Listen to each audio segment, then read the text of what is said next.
Hi everyone, welcome back into the studio. Today I'm going to do a wildlife, but you could also do this as a Western. So in the community page, I posted a photo of both. Now I like to create things in Photoshop. I go out to Adobe Stock or find free photos and then, I combine them together to create places. Sometimes I paint real places, sometimes in landscapes and wildlife, I create imaginary places. So this is one that is some mountains up in Montana. I love it up through there. And I wanted to do an elk. It's been over 18 months since I've painted an elk, and I want to paint an elk again. I love painting elk. I love painting Westerns. But I had a nice letter that was requesting, could you do more Westerns? And I get that quite a bit, and the amount of Western painters coming onto the channel is growing by leaps and bounds. So I thought I'd show you how you can change things up a little bit and even take a wildlife and turn it into a Western story. So today I have, let me look on the down shot here. So this is the photo that I created in Photoshop, okay? And it's a couple of different photos together. It's different trees and different stuff together. Foregrounds, I added the elk and of course the mountains and stuff. And then I also added here a photo. This is a horseman, a Western horseman, a painting that I started about 3-4 years ago. Life kind of in the way, and I stopped working on it. I'm going to go back and finish it, I think.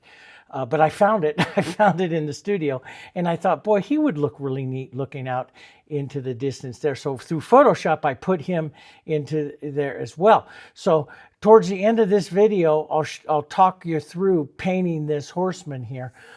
And if you want to see it, I'll go finish up that other painting and stuff, give you some more ideas.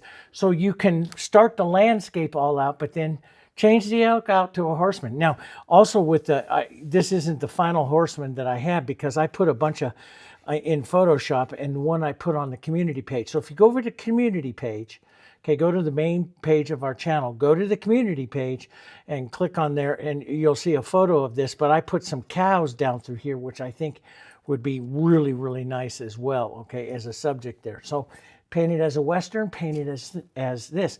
Paint them both. How would you change it if you're going to paint both? Well, I was just thinking about that this morning, and I think on this elk, because I may paint this one up because I kind of like it as well, and it's fun. That's what I paint for, right? And so how do you make it look different? Snow. Change the seasons. Now this has some of the fall right back down in here, but you could put some of the early snow down on the ground, and especially back up in here, up into the mountains. So I might do that on the elk and then turn around and paint this one again, slightly different with the Western. Might be kind of fun, okay? So lots of stuff to paint, but you can go back and take any landscape that I have and turn it into a Western. Find a cowboy and cows and stuff that fit, and it all works. So we'll keep this out. I also have a nice blow up here of the elk that I want to paint, that we want to grab. And then I have him back there big.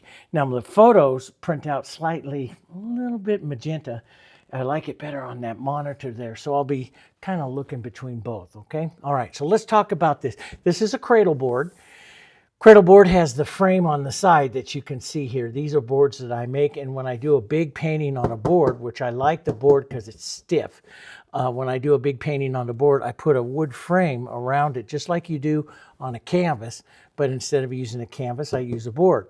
And I love it. And then I put it into my little frame holder here on my easel.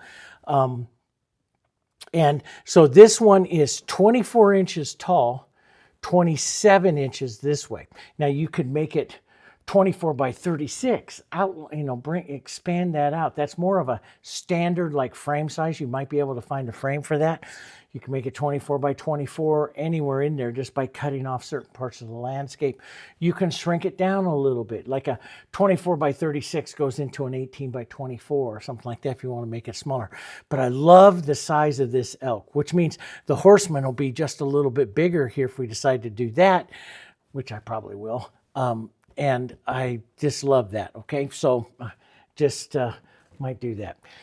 If enough of you comment, give some comments down there. Encourage me. Okay. Anyway, so down to my palette. These are my standard palettes. When I paint the elk, you know me, when I paint the elk, my elk colors I normally use are basically these four right in here, sometimes with a little bit of the violets. But I love this as a control neutral, as a neutral, a good starting part, a color of harmony. And I love that medium beige. This is the Heritage medium beige. They're acrylics. I like that for the... for basically a lot of foundation as a color of harmony throughout the entire landscape, and you'll see that, okay?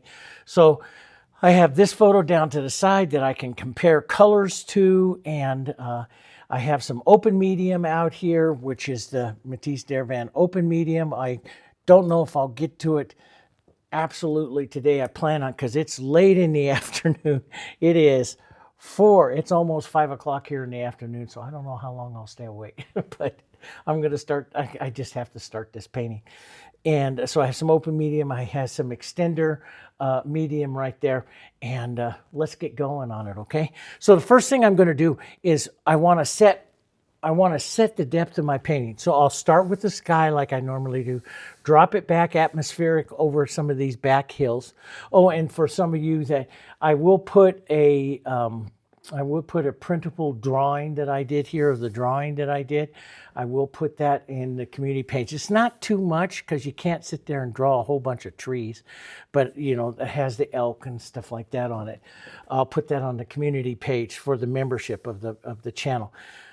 So anyway, so I'm going to set the atmospheric. So I'm going to come in here and paint some of his darks and block him in, and then he's going to control what I do on the rest of the painting, because some of those darker areas through the center of the painting that you see, or let me just show it up here. Some of those darker areas in that center of that painting is a little dark for his depth.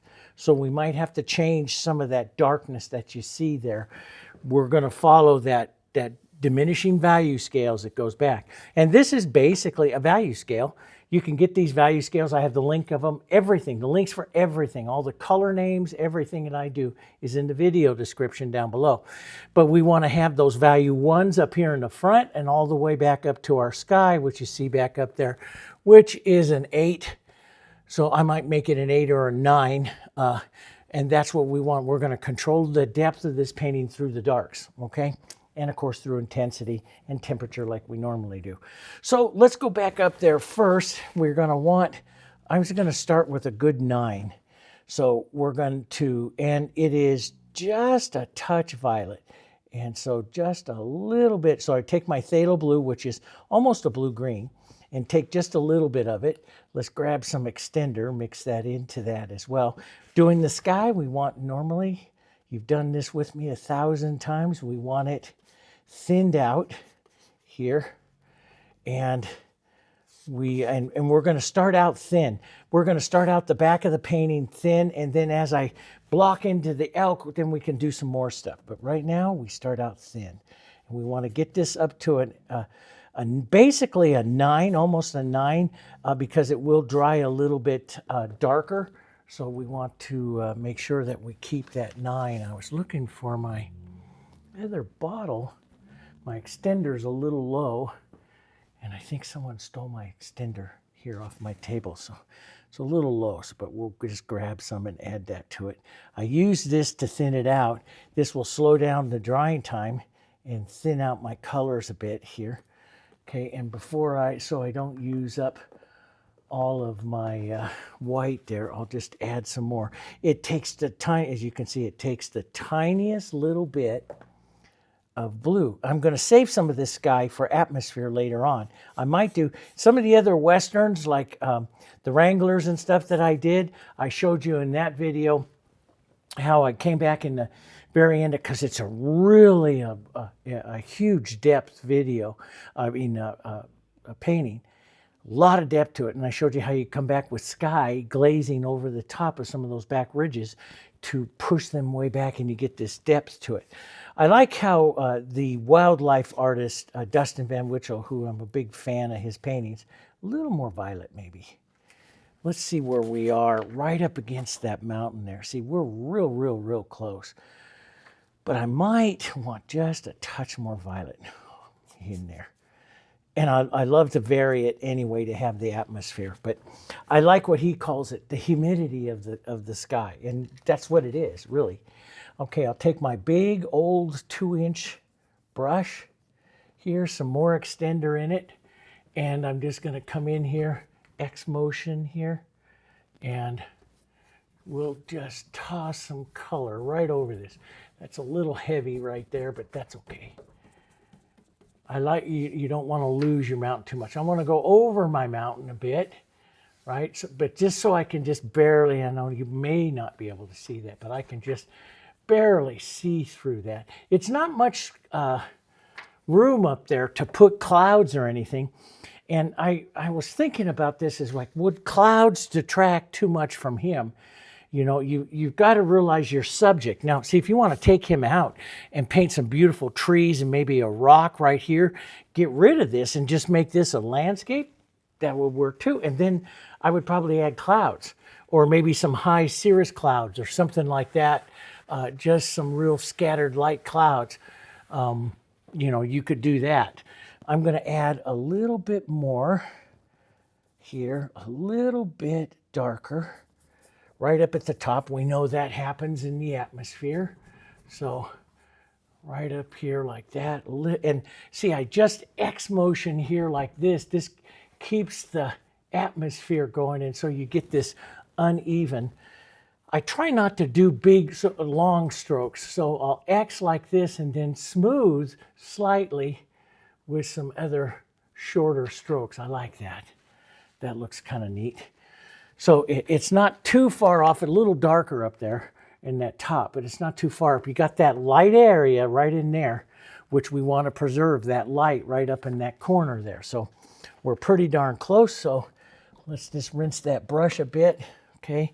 And this paint will stay nice up here now for a while. So I can use this paint in other areas of my painting on my elk and stuff like that to create a harmony. I'm going to pull sky through everything. So if you make a lot of the sky, you can save it or you can make it again. You know how to make it, right? All right. So let's grab our 3/4 inch brush and I'm going to read the value here, but that's, you know, we're going to change that. So that value, and boy, that is just almost perfect. You look at that right back there. That one right there is about a 5. That might be a little dangerous for that kind of bluish mountain. And to make that, I'm going to take some burnt sienna, some blue. Burnt sienna will gray it. Well, it's almost an orange. Blue and this color are almost pure complement, so they gray down. I'll grab some white here. Right up in here like this. I want that grayness to it. 5 might be a little dark. Let's get this a little grayer here. And this is one reason why, you know, adding atmosphere later, you can do that and change that out. Let's look where we are in value-wise. I'm a little dark, just a touch dark here. And matter of fact, I could just add some of that atmosphere here into that. Let's see where I am in that. That's just a bit greenish there. Let's go back to the blue.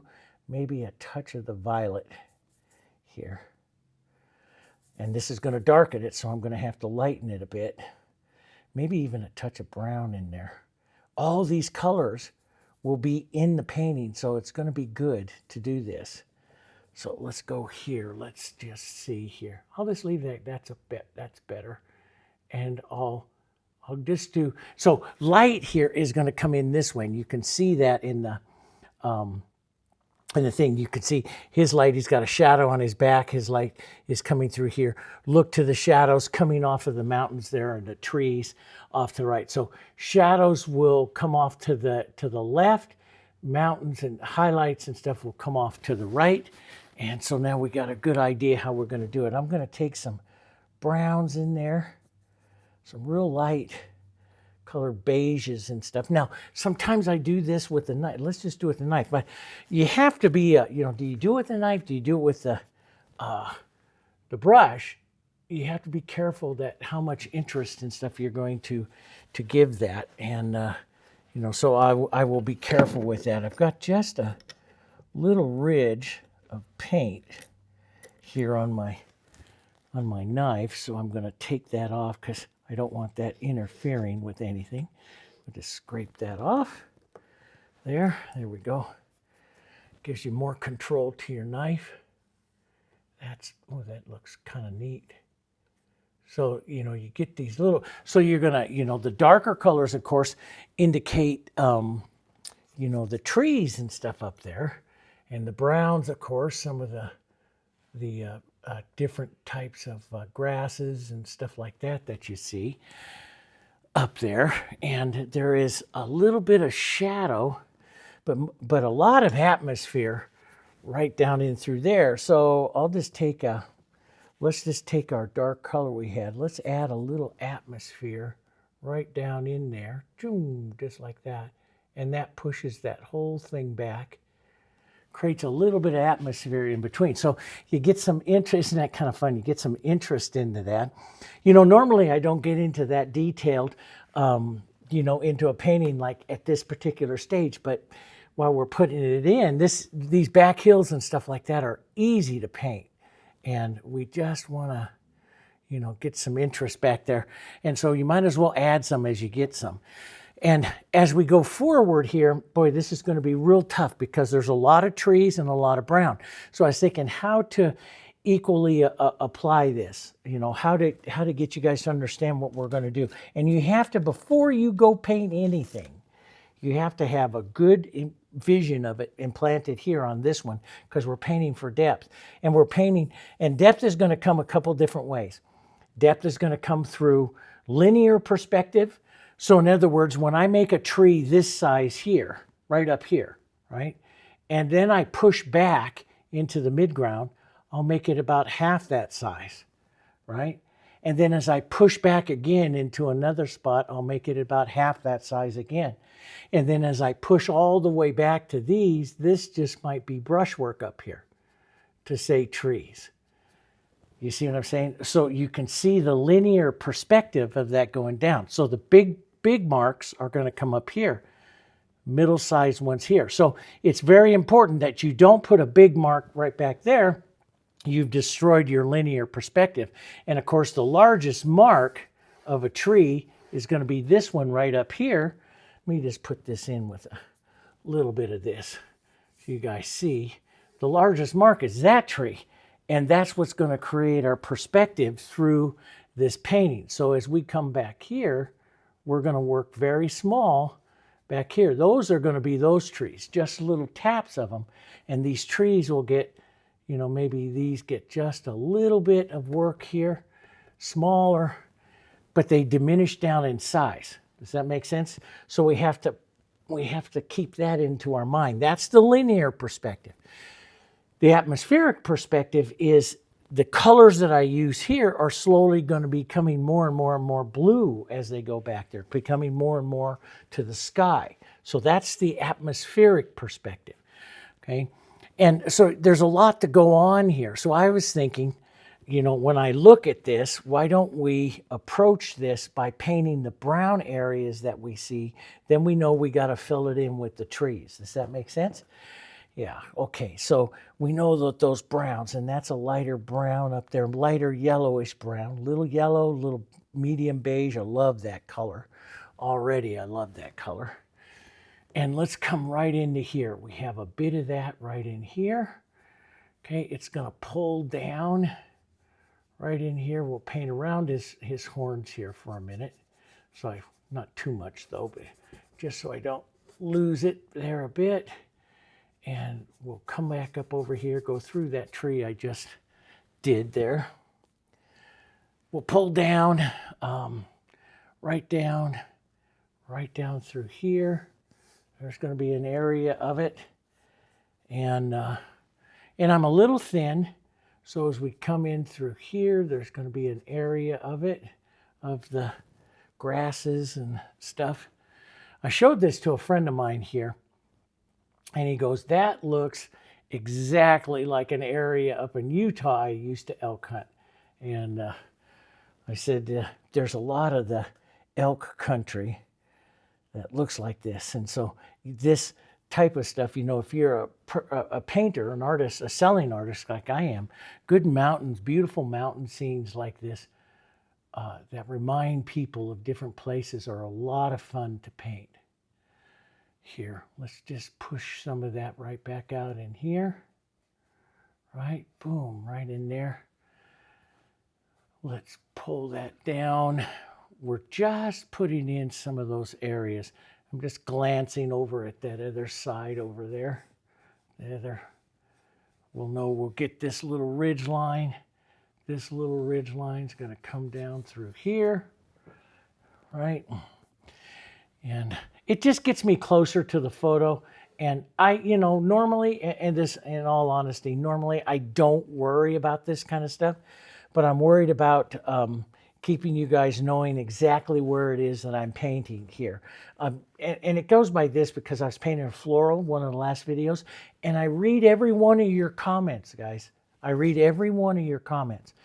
And I was painting the floral, and then I was showing in the which flower I'm looking at as I'm painting all these reference flowers.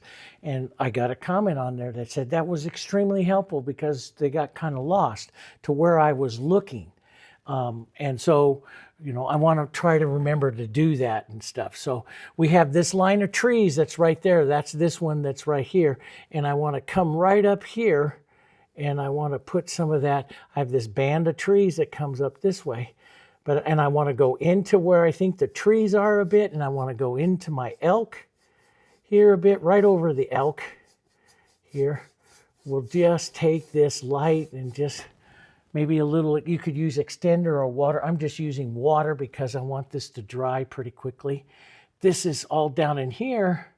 There'll be a little bit of the brown, which will help that elk expand. And which, by the way, I positioned this elk so that, especially right in here, so that his head would be going up against this brown, and that will really cause him to advance. So I kind of purposely positioned him for that there. And now this will come in.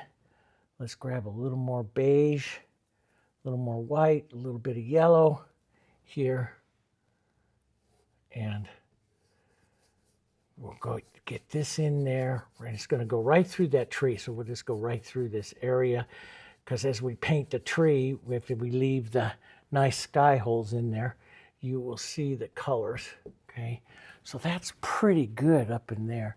There's a little very soft ridge line back up there. I might add that in, but that looks pretty good. And we'll get some slopes to these grounds and stuff as we go. Little touches of the little marks, openings here. I won't be precise with that, but I am going to try to get some of this area in a bit more precise so that you guys know exactly where I'm painting, so I don't lose you too much. You notice I don't mind mixing it up either. I like to do that. Okay, so right up through here, this little ridge line goes back. This is going to be a little ridge line of grasses and stuff coming down here. Trees, trees, trees. Lots of trees here. This will go in here. Lots of trees and stuff in there. A few openings in between the trees, so that'll work pretty good there. Now let's just, sometimes I just do this all with my knife. One of the big things I like to do is my scraper. And I don't know if I have my scraper here because I took it out to go do some stuff with it. Oh, I have a second one. I have a second one here. Make sure there's not too much paint on it here. I love these scrapers, especially when, you've seen me with this, take some of this extra paint. I'm not always real good at cleaning my tools at the end of the paint day, but just take some of that extra paint off of there. Let me show you, the thing that I show you here all the time is this, see the sanitizer, the hand sanitizer. And see, that takes all of it right back to, takes all that extra old paint right off of there. If you get it down thin, the hand sanitizer will take it off, and you got a nice, make sure you get all that hand sanitizer off there because it's a solvent for the paint. But I love to do big areas like this with the scraper, big areas, let's put out. And you know, it has a lot of variation in it. This tube's almost out of white. So we'll get some of that, and we'll get some yellow here. We'll model this all up just like this. Leave it modeled like that. You pick this up with the scraper, and boy, this is really fun to put the slope in like this here. Sometimes I do short and long pulls with it, but you get that undulation of the colors that you see there. That's what I like.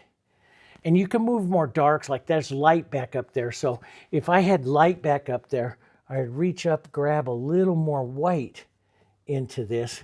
And as I pull that, I'll get that lighter stroke back there, see, from that edge. We can take that off that edge there. But I love the amount of paint. I use this, you've seen me in, I started using the scraper like this on seascapes first, doing beaches and everything. And I just love the quick getting color in right away here and setting that look. And we don't need to get all of this in and stuff, but you know, just get a good idea here and get some of the interest. We're going to come back and paint this, but you know, heck yeah, we're going to paint this a lot. Okay, so I'm not going to worry too much. I'm just going to take my brush here and get it a little close to my elk here. That's pretty good. I love this movement. I don't know if the camera can pick up all of the little subtleties here, but you want to establish a bit of that slope. And if you can see here, there's some back shadows and some other colors there. If you wanted to do that right now, you could take a little burnt sienna and a little green, which will give you that kind of orangish gray color there. It looks like a lot of rabbit brush out through there, but we could add this in and through. You know, if you're painting the Western, you might want to flatten it out, more of a prairie grass in there. That might be kind of nice. The elk here, I'm probably going to paint some rabbit brush back up in there. So I'll just put in a little bit of the shadowy tones in there. Some of these other tones that you see here, burnt sienna, a little touch of the green here. Model this up. And again, this is kind of quick, but you know, it just adds a little bit. That's going to get too dark, so a little more light into that here. Just add a bit of the ground undulation in here, and that we can get some colors there. That'll work. Each painting I don't always follow the same techniques. And I know sometimes it gets frustrating for you guys, but I'm constantly learning. I'm still learning. Even after 40 years of painting, because I've painted so many different styles, I consider myself always learning. We're artists. We're always going to be learning. I don't care what anybody says. We're always learning, practicing. But I love to try new things constantly. And that's what keeps my art fresh and fun. And sometimes I can't do it, and that makes it frustrating, and that's okay. There, we get a little bit of that color in there. Now, before I go put into my trees here, so I got a good idea, and see, that's getting lighter right back up there. I might take a little bit of that sky, a bit of the green, a bit of the burnt sienna, and the blue, maybe a bit of violet, just dirty this all up. And let's go back and look up there. And I'll look at that other big one up there. And we'll look at this one here. Let me put it right back down here. So I'll even take some of that brown and some of this. We want to create that sky color. So see, it's a little bit green, which means it could use a little bit of violet. And see how that violet kills that green right away. And so we're looking for that particular color right in there. I've told you many times you could take a edge of a white if you want, you know, even my paper towel here, look at that color. And this is what I used to do when I was out in plein air all the time. When you're plein air painting and you're going out in the field, I would put it on the white and I would hold it up right here and I'd squint through and see what kind of color I'm going to get. I can see right now I'm going to be a little dark. I'm looking for that hill color. So you can see in that hill color, I'm a little green and I'm a little dark. So I add a little bit of white and a little bit of violet here into that. And you look at this on the palette and you go, oh, maybe that's not the same color. Well, let's just see. Let's just put that right here, right?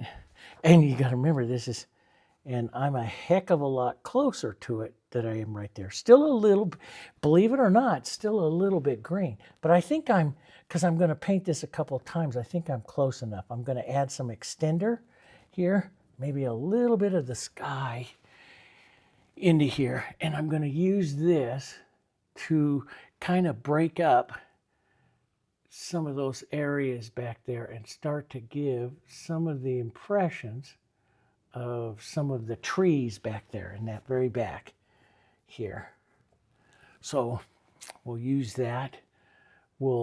I like to do stuff like push this up and use different edges because we have bits of the, these are edges of trees into little flat areas of the plains and stuff like that. And I might put some snow up there too. So, but small little touches.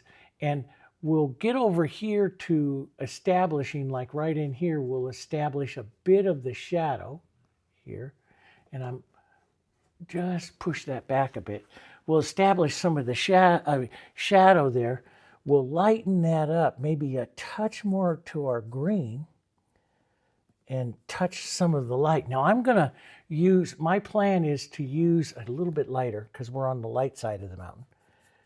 My plan is to use a lot of colors in these back hills, a lot of colors. So, and right up and through here, we're going to see all these beautiful light kind of yellow greens up there. So I'll add some yellow greens, a little bit more yellow green, not that bright. You can tone anything down with the red or the violet here. We'll get rid of that green. See how it grays it real quick? Okay, but we want this a little bit yellow green here and light. We'll put these on, but we're going to paint these numerous times, many times. And a little bit more green than that probably.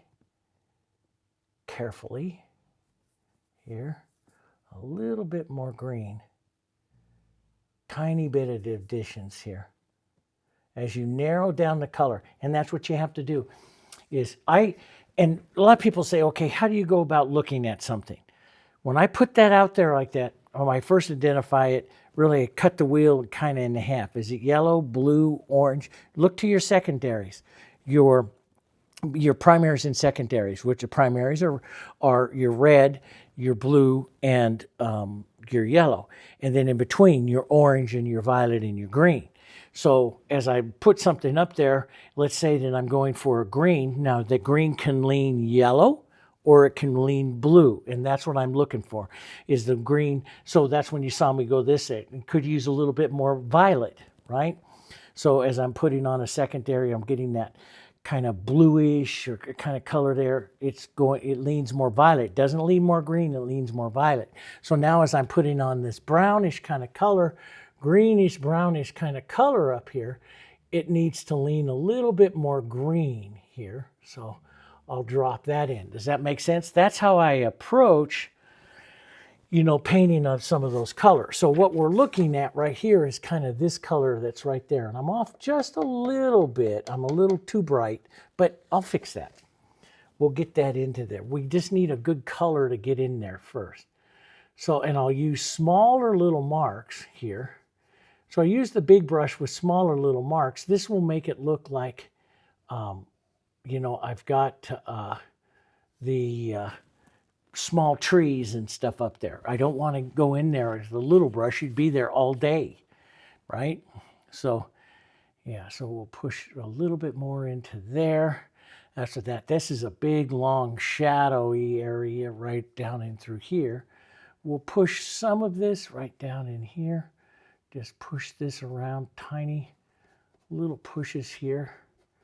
And of course, we're going to do this many times. It's going to be back and forth many times. I'll add other colors in there. I can see I could use a little bit of brown right up in here. And this is how I'm going to approach it. You know, I'll paint some of that. I'll take some of that green out with some of my brown. I'll add little touches of the brown here. So we'll paint each one of these little areas back there as we kind of focus in on this. And then as I build the trees, these are my marks for the size and stuff of those trees that I'm going to have there. So that's pretty good. And as we go further back, of course, we'll get a little bit more atmospheric with some of our colors here, right? So we'll get some of these modeled up. I added a little bit of sky color in there, and we'll get some of that modeled up back up in there, and grab some of our browns and stuff here and get some of those. But this, you know, how much we do on some of this, we don't exactly know yet until we get the control, which is the dark colors of our elk in there. So now I'll go a little more blue, a little bit of violet, slightly darker here. I'll look for that darker green and violet here. And add some extender here. Thin this up a bit. Thin this up. And this is going to be down in through here, my shadowy color of the mountain. Right up in here. You can see I'm almost a little dry with the brush. I'm not super wet because I want to keep some of those interests and stuff in there. You could glaze this kind of shadow on, but you know, I want to keep some of the movement and interest, so not being too wet. So that gives these kind of a draggy, what we call a granulated stroke, which makes more interest into the back hills back there, if that makes sense. So we have this one pulls down more of a straight shadow line here. And yeah, so what I'm looking at is where I am at is I'm right up in here, see? And I could be more blue. I could be more blue violet. And rather than do that right now and get that dark and that real blue kind of contrast, I'm going to keep this a little bit like this, and I'll add it after I get some of the colors of my elk in. Okay, so we're going to come right down through here. This will glaze on a bit of this shadowy right in here. We'll keep some of that going right in there. Right? Yeah, now see, I get these other colors on. That looks just a touch too violet right there, but that's okay. I'm a professional. I can fix that. We can get that other little shadow right up in there. Here. So there's more of a alla prima, which is a real quick, use your palette knife, go in there and do that. Or you can do it like I'm doing here, and I'm just going to softly come in and start to suggest some of these areas, and I'll build the trees and stuff with another layer color, another layer color, another layer color. I did this in one of my online classes a couple years ago in painting up in the Denali area of Alaska, one of the mountains, in the moose and stuff in the back, and I really enjoyed that particular technique. Had a lot of fun with it, approaching it this way, and gave a lot of interest to the mountains. So back up there, you know, in the photo, you know, of course, back up there on that one, you can really see some of the trees. And so, you know, when you come up like that, you can just lift up your brush slightly and, you know, maybe put some of those trees on that ridge line back there, or suggest them and tap through some of that other and give the idea that those are trees back up there. And that looks kind of neat on that ridge line. way back there. As long as we don't get, I'll just tap this and then I'll wipe it off a bit because we don't want to get too much detail back there. Here. But that just starts to look like more trees back up there. And a lot of fun. And small, small, small, small. So I'll do that throughout all of these trees. So as I come down in through here and stuff, I will make this size of mark with some of those greens. And I'll just show you that. We'll come back in here with some greens, some burnt siennas, some yellows, little blues. We'll model up some of these different greens.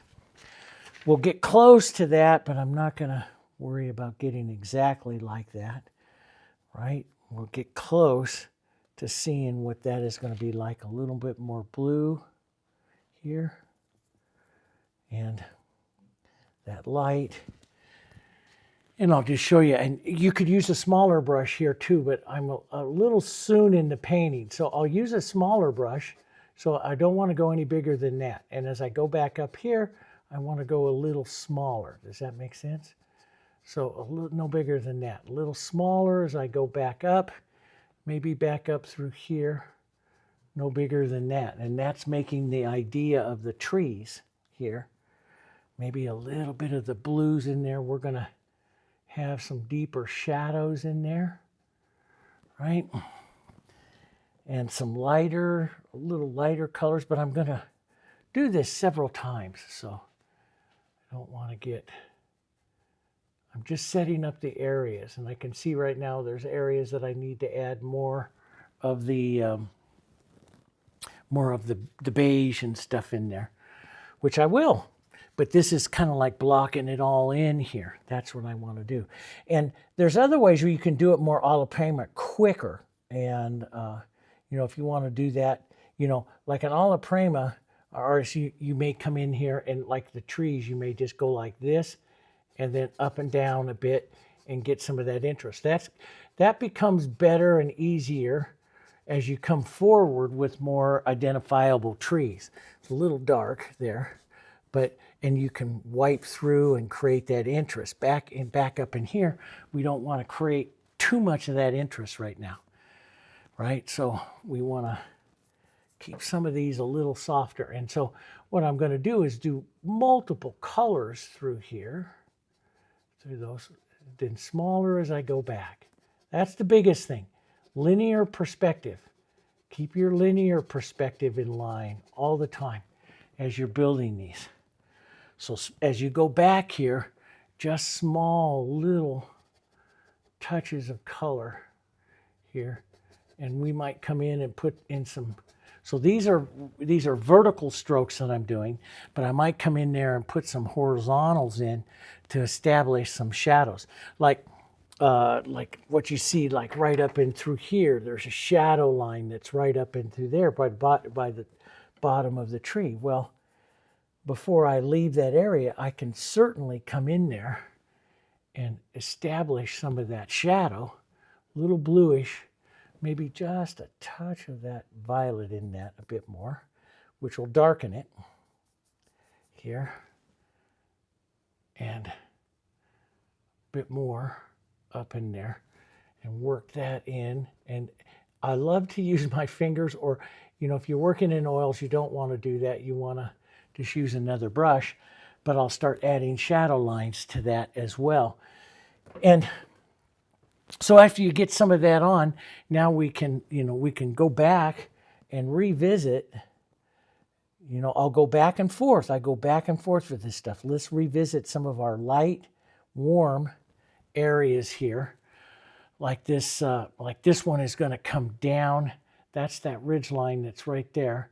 This one's going to come down right through here. We'll turn and push our brush and push that grasses right back up into there again.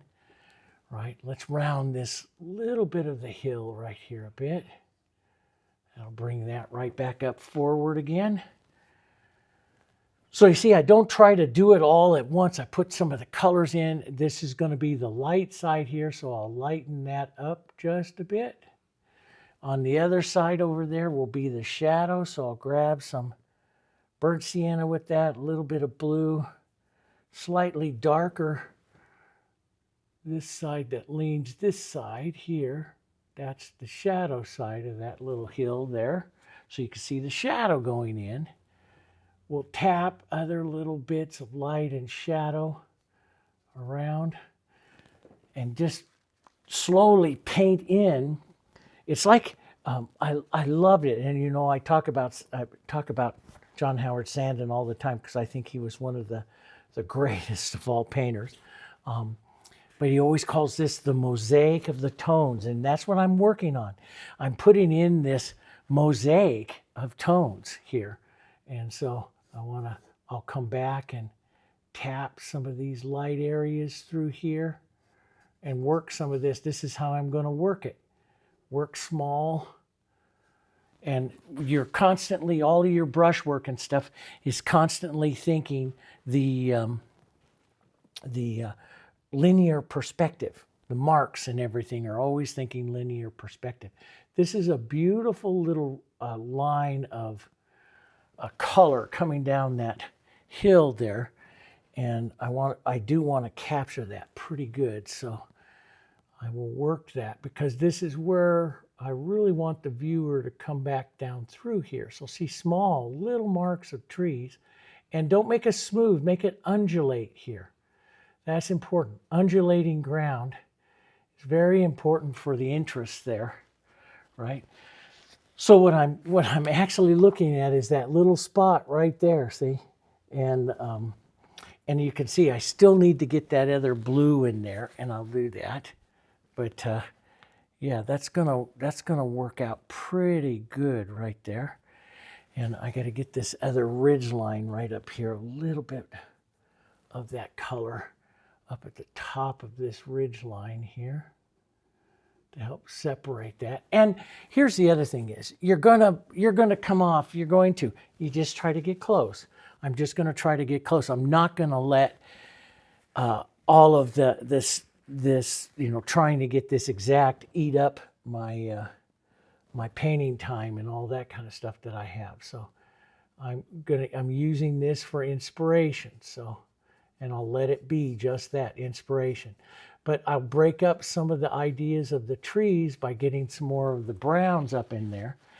And that'll work pretty nice. We can get that other lighter little mark right here on the light side of this hill.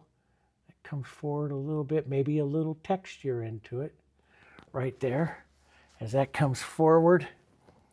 And these, you know, if you just sit down and take your time, these are a tremendous amount of fun to paint like this, to sit there and just start answering some of those questions on these hills, on these mountains like that. So, and then, you know, you could see the clouds would probably be a little bit too much for that. But before I get too far, I could just sit there and start playing that.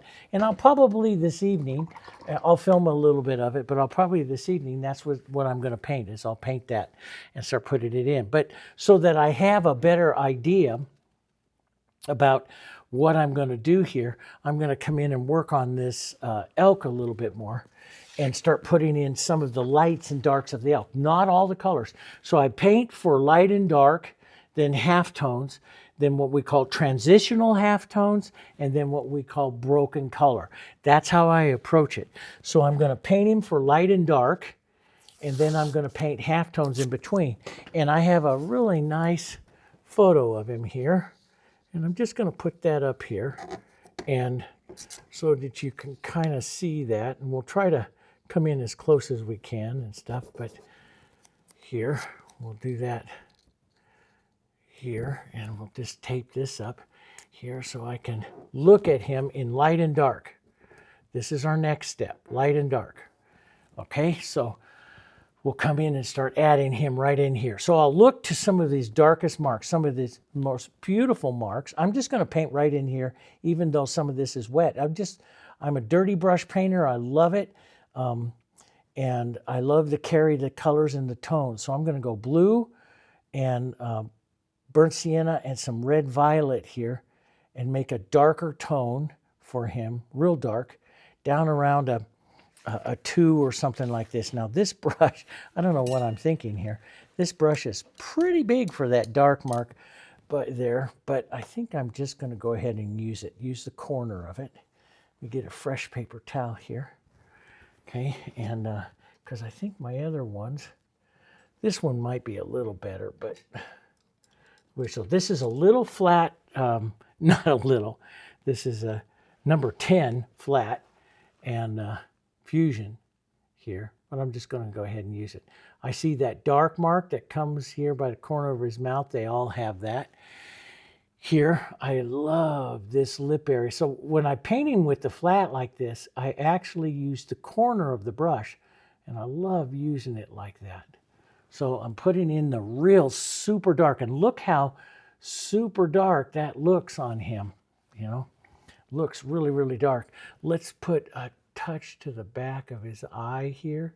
And I try not to create, and that's a little sharp, I try not to create too sharp a lines or too much of an edge, and definitely no texture. Now I'm going to soften that with some more burnt sienna here, and let's get in the dark tones of his horn and stuff here, his antlers, because that's going to really bring him forward here. And so we'll put some of that in here. And then we'll get some of that dark. It's going to be right in here. And keep your color, your brushwork, very drag it so that you don't create too harsh an edge. In other words, just real light edge, and it feels like sometimes it's not going to fill in. Just let that happen. Okay, just let that happen. And so this is his cheek line. That's that line coming down. So this line right here, right there, some of that dark right in there on him. Definitely, let's go back to our real dark here. Let's get that cast shadow here up onto his back. We'll change it, soften it, do that art thing all over it. So, but that's a good start of that cast shadow. A little more of the burnt sienna into it, softening it down just a bit here. Gets this deeper shadow, maybe just a touch of that dark in there. Right in there, okay. Yeah, more burnt sienna. And I'm using, and when I'm painting those shadows, I'm dipping in, I should put that up here, you can see better. I'm dipping into the extender medium here, right? So, and that gives me a little bit of transparency so that when I drag the brush like this, I get a little bit of color modulation, which I love to have because it makes it look like the fur. So the color is not solid opaque. That makes sense. That's the back there by his rump. There. Right, some of this softer burnt sienna right in here becomes almost a transitional, we call a transitional halftone out of him right there. It is slightly grayer, not as bright, slightly grayer, but I might bring this up. This is a little bit violet, and I like the color over there, which is more yellowy burnt sienna. This is a little bit violet for me. But so right now I'll go ahead and put the violet in because it's a cooler look to the back. A little violet, a little brown, a little burnt sienna here. But I do like, I'm going to just a touch of blue. Gray. Blue will gray it. I'll gray it down just a bit. I do like the warmer glow of that other color. So I might, well, I will add some of that because I'm going to really paint him up, guys. You know, I will really paint him up. We're going to make him very regal here. So let's take some of that dark, because this dark that we do up through here, this can help you keep, this is the shadow line from that big neck muscle right there. And a little more yellow right up here, warmer yellow right up in here, right up as that goes. Some of our softer, I love just to put the colors out like this into this kind of mosaic. And I learned, this is stuff that I learned painting portraits, studying John Howard Sandon's portraits, how to set up this kind of mosaic. And, you know, it's your, he called it, and I've, you know, some of you have heard me mention him several times and stuff, because I always mention him, because he had the biggest influence on my painting. His techniques, he was a master at really kind of explaining them. And especially with the portraits, because I had no clue what I was doing with portraits when I was starting out. And explaining the mosaic of the tones that you put in that becomes this wonderful mosaic of the face. So, and I want to keep some of these brush marks in here a little bit smaller stuff. But I'm looking through the tones. Not only am I looking through the tones, I'm looking for, so here he's going to have a flat part of his head, so we're going to pull down slightly. And I know it's very similar. It could have a little more yellow there. And it's okay if it's very similar right now to that horn. I can see the difference. As long as you can see the difference where that is. Let's grab a little, and oh, then this Diarylide. This Diarylide is fantastic inside the burnt sienna in the elks. I love this color right in here. You can see it glows a little bit. I just love that. And so we'll leave that lighter portion around his eye. We'll come back this way towards the dark. And wow, I don't know if you guys just, if the cameras picked that up, that was a huge crack of lightning right there. So that, what does that mean? That means I'm going to turn off the cameras, okay? So yeah, and here's my little girl. She does not, yeah, I know it. Sorry, baby. Yes, my little Kipper here, you see her, my yellow lab. She is right here. She does not like the thunder. That came out of nowhere because we were supposed to have sunny days all day today. So I wasn't expecting that. So anyway, I'm going to turn off the cameras here before we, if we have power hours, it'll fry our cameras. So I'm going to turn them down. I'll be back as soon as it's over, okay? All right, so see you. Hi, everyone. Welcome back. Well, that was quite a storm. That it actually just blew the rest of my painting day and in through all of the night. So it's the next morning. But at least everything is like thoroughly dry here, so I can continue on with stuff. Okay, so we were blocking in into the darks, looking into the areas of the darks. And let's continue with some of that. We're taking, and I refreshed my palette. This is the same open medium though, just to show you what it's like. Let's take a little bit of our violets, blue, violet, burnt sienna, and we're going to vary these darks a lot. Let's just add a little extender. This thins it out. Remember, darks are always a little thinner, right? Let's put it at, now this is going to be the light side of him, so the darks don't express out very far, but he does have some dark that goes down his legs here. Yeah, but well, first we'll put in a nice softer dark here, and then we'll go darker yet in just a little bit. So there, some of this down in through here, down his legs, stuff here, right, and down this one here. And again, I get almost, we call this, or call this from all the years I've painted, the best definition that I find is the granulated stroke, where the paint is running out just a little bit dry and you get these fractured edges to it. And I love that at this stage of the painting. And because it's really easy to change and there's no textures. That's the big thing. You want to have no textures. Let's put just a little more there up here into this shoulder muscle. A little bit down here. Right down in there. That looks pretty good. Let's get, now let's go burnt sienna, a little bit more violet and blue. So it's a little bit darker yet here, and a little bit more dark. And again, we'll break this up, broken color and some of the other values and stuff, but this is a good thing. We're going to let some of these grasses come up over him and stuff too. So don't spend a whole lot of time trying to make it perfect, because it's just kind of useless. Let's put this nice deeper shadow. That's a cast shadow right there. And then, of course, the darker legs that come down from basically the knee joints down here.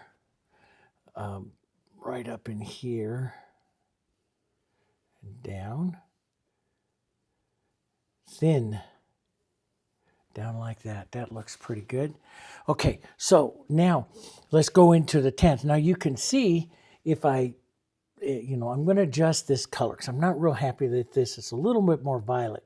But you can see that tan is really, really close. That medium beige is really close. Matter of fact, we could probably take that right over here. Take some of this medium beige, add a little bit of the burnt sienna to it. I love also, so that makes a nice intermediate. But like you've seen me paint elk before, I love combinations of the pine green, the burnt sienna. This makes beautiful elk colors as well. These tans, and then you can lighten them up and see that beautiful tan that comes that way. Burnt sienna and the green. And so I think he's a little bit too violet. I want him to come over a little bit more like you see there, which is a little bit more of that tan. And so I'm going to start slightly dark, a little bit of extender into this, more of a medium value here. We're painting light and dark, but we'll go more of a medium value in here right now. We'll change it later. Here. Block it in. Can kind of read, when you're looking at him, you kind of read his structure. Okay, so you know that right down in through here, you're going to have that big muscle. It's a big pulling down stroke right down in here that sets that muscle structure.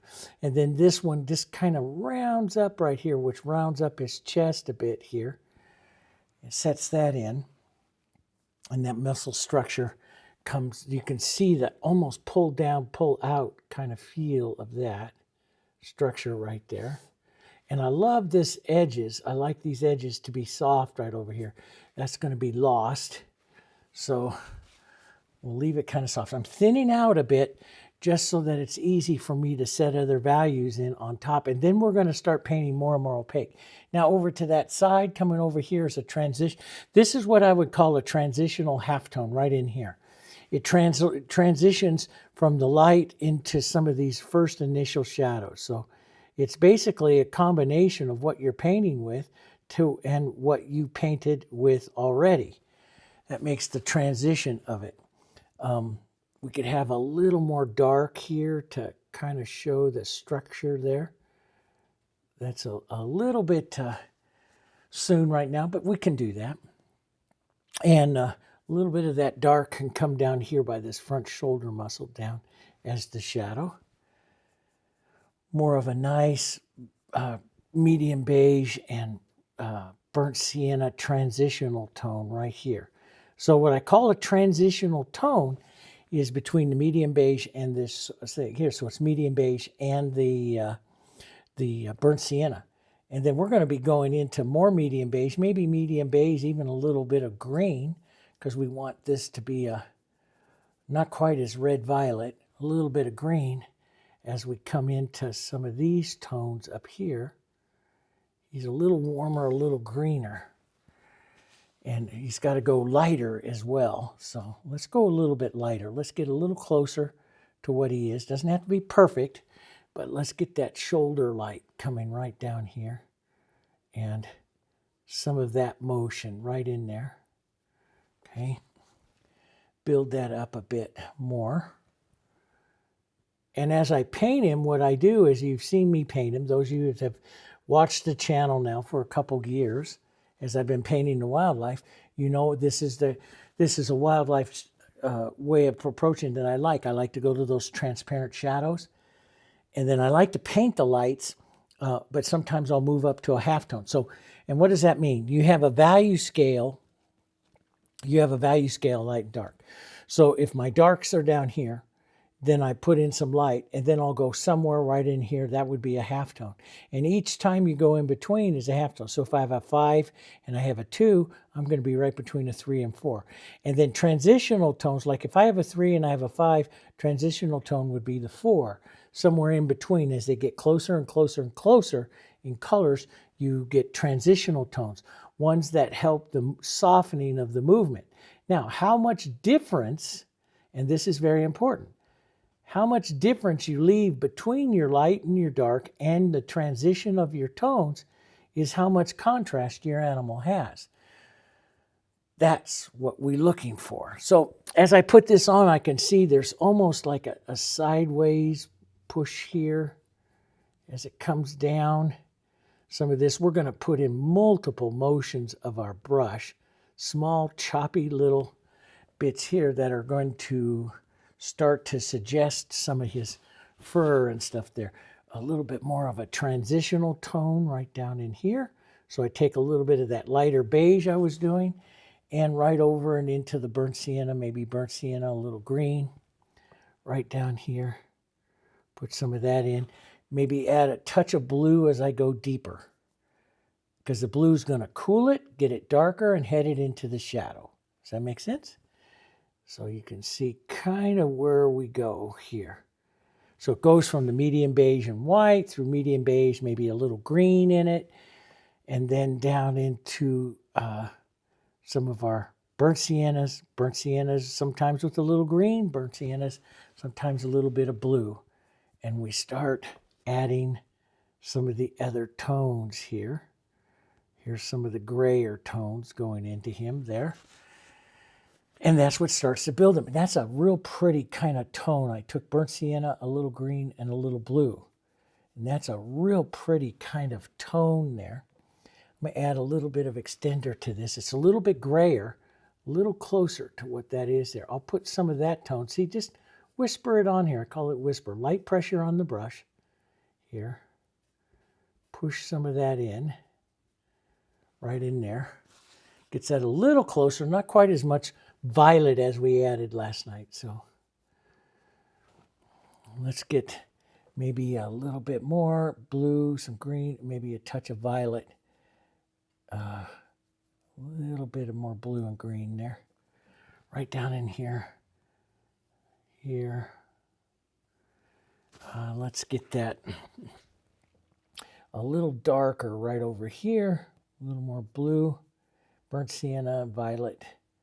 Definitely cooler, darker kind of color right down in here into this area right here. That's good. And now we'll lighten some of that up a bit here. There we go. Right in there. And he has some lighter colors that are going to come right in there. So we might just slide over to burnt sienna, a little bit of our medium beige here. It's a little too light right there, but that's okay. And we'll toss in some cooler right over here. We're going to paint that many times. He's going to get really nice. I'm going to take some of this medium beige and white, sometimes a little bit of green that keeps that slightly different. Sometimes if you're on the light side, some of this. So as I start doing this, adding other little tones, like the yellow, makes a lighter, warmer tone. We would call this a broken color tone. It's lighter and warmer. Here's the light side of him right there, where that's going to hit him. But before we can do that, maybe we should get some of that tree in and stuff right there to help with that. But let's just take a little bit of that into a few areas that we can see that we're going to know that we're going to use it here. So right in there, that's one. A little bit with that yellow right in here. That's another good area. Maybe a little bit whispered through here. that nice broken tone area in there. That looks pretty good. So a little bit of this softer warm right in here. You can see how wet this is right in there, because I added all of that extender as I'm working those transparent shadows. Everything here stays wet right away. So that kind of blocks him in. Before I go do, well, let's see. Let's go in and, we got to work that tree. So let's think about our technique here for a second. So we got to work that tree, and we got all that detail of those antlers there. So, into the reference photo that I put here, let's look at that. Into the reference photo, you can see the antlers, and they're going to come in front of the tree. Now, we may have to change some of how we paint that tree to make those antlers advance. But we have our drawing on here, and unless you're really good, if you're not really, really good at drawing and putting that in, let's pre-paint our antlers here. A little burnt sienna, a little medium beige, a little bit of burnt sienna, a little bit of green, a little medium beige here, and a bit more of that burnt sienna. I want it slightly orange. Light color here. Value-wise, where am I? Like 6 to a 7. Let's pre-base in some of these antlers, just pure acrylic. Now, what we're going to do here, now I got to get that to show up there. So let's go a little bit darker. Don't add any extender to it. We want these to pre-base. Now, where I'm doing this is, this will allow us to put in transparent tree and not lose our antlers, the drawing of our antlers here. Right? So let's just pre-paint them in a bit, especially for you beginners. This is a great technique for you to do, to pre-paint it in, because then we can go with the tree right over them and not worry. You might want to add in, you can add in a secondary tone. Here's a little dark. We know light is on the right, shadows on the left. Right. But don't go adding a bunch of extender to this. We want to keep this. Here's a little bit of more blue into it on these shadows over here. Point of the flat. And right there. We'll be able to do all of that painting of these antlers here in the detail a little bit later on. So I kind of think through my technique here. And, once I take all of that time to put a drawing on and stuff like that, I don't always like to lose it. I mean, I can do it. And you see me all the time painting florals with, I just go for it, because flowers, I can paint those shapes really easy. When I get into stuff with anatomy, that I have to slow down and think about it a lot more. And so I don't always, once I get the drawing on, I don't always like to lose it. That's just me. So I'll protect it by putting it on. Then we'll go work some of these really great little, the details and stuff of the tree, and not have to worry about losing the antlers. Of course, we're going to repaint the antlers again here, and that's fine. But this will put them on. And we work the antlers, so here you can see I changed colors a little bit. You can work the antlers just like you did any kind of half-tone painting. Some of the lighter tones and stuff. Water, I'm going to dip into a little bit of water to make this a bit thinner and work a bit better here. I don't want to use extender because I want this to dry so I can start up the... in a few minutes, I can start up the tree and start putting the tree in. And the tree, I can go right over these antlers with transparent greens to put the depth into the tree and not worry about losing my drawing. So, because the full color of the antlers will protect, so I can see it. And you can use a little bit of it, and I love, those of you who've painted with me for a while on the channel, when I paint antlers or when I do this kind of stuff, I paint lost and found edges. So there's certain parts of these antlers that I'm going to let the edges and stuff get lost as I'm putting them on. and other parts that I will bring out a little bit more. And we'll do that as we paint those. You've seen me paint a lot of elk and a lot of antlers over the years. So you have some light ones and stuff that go in there. But we've got all of these dark trees and stuff there, and the dark tree here that we've got to kind of put in. And and I'm going to go in some aspects, I'm going to go around some of those antlers, and other aspects I'm not. So let's take a little green. Let's look. So we're going to look at, when we're looking at this, we're going to look at putting some of this green in and this green in here. So this is more atmospheric, lighter, has some lighter blues into it, into those colors. Get some of these and atmospheric here. And again, we're going to paint these trees like I told you last night, many times, many colors, many things. We just want to work. Now, these are going to be slightly larger movements, but I want to just undulate the area here. So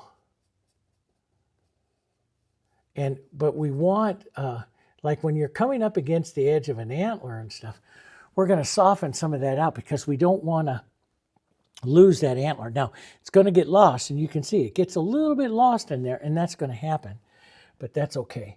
And just water, that's all I'm going to use, water. Let's change up a little lighter, a little different color right into here. We have a lot of trees, people, to put on here, right? A lot of trees right down through here. And I'm going to be working the lights, the darks. You know, that's going to take forever with that brush. I'm going to go back, because I'm just basing in. I'm going to go back to my larger 3/4 inch here and put the color. So we're doing this mosaic blocking in of the colors here. And then we'll come back and paint lights and darks of these trees and give them a little bit of form and shape and good artistic painting stuff in there. Smaller. Remember your linear perspective. I'm always, as I'm doing this stuff, thinking about my linear perspective. Smaller little movements here. Back up here. Right like that. As that comes around. And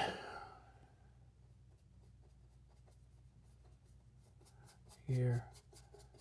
And like I say, some artists just put them in with just big sweeping strokes, you know, and that's fine too. We're going to push some of this. We'll put it in back in there all the way back here, just in case we have a sky hole in the next upcoming tree. We can see some of that. And a little water here. We'll push some of these into a tree line here.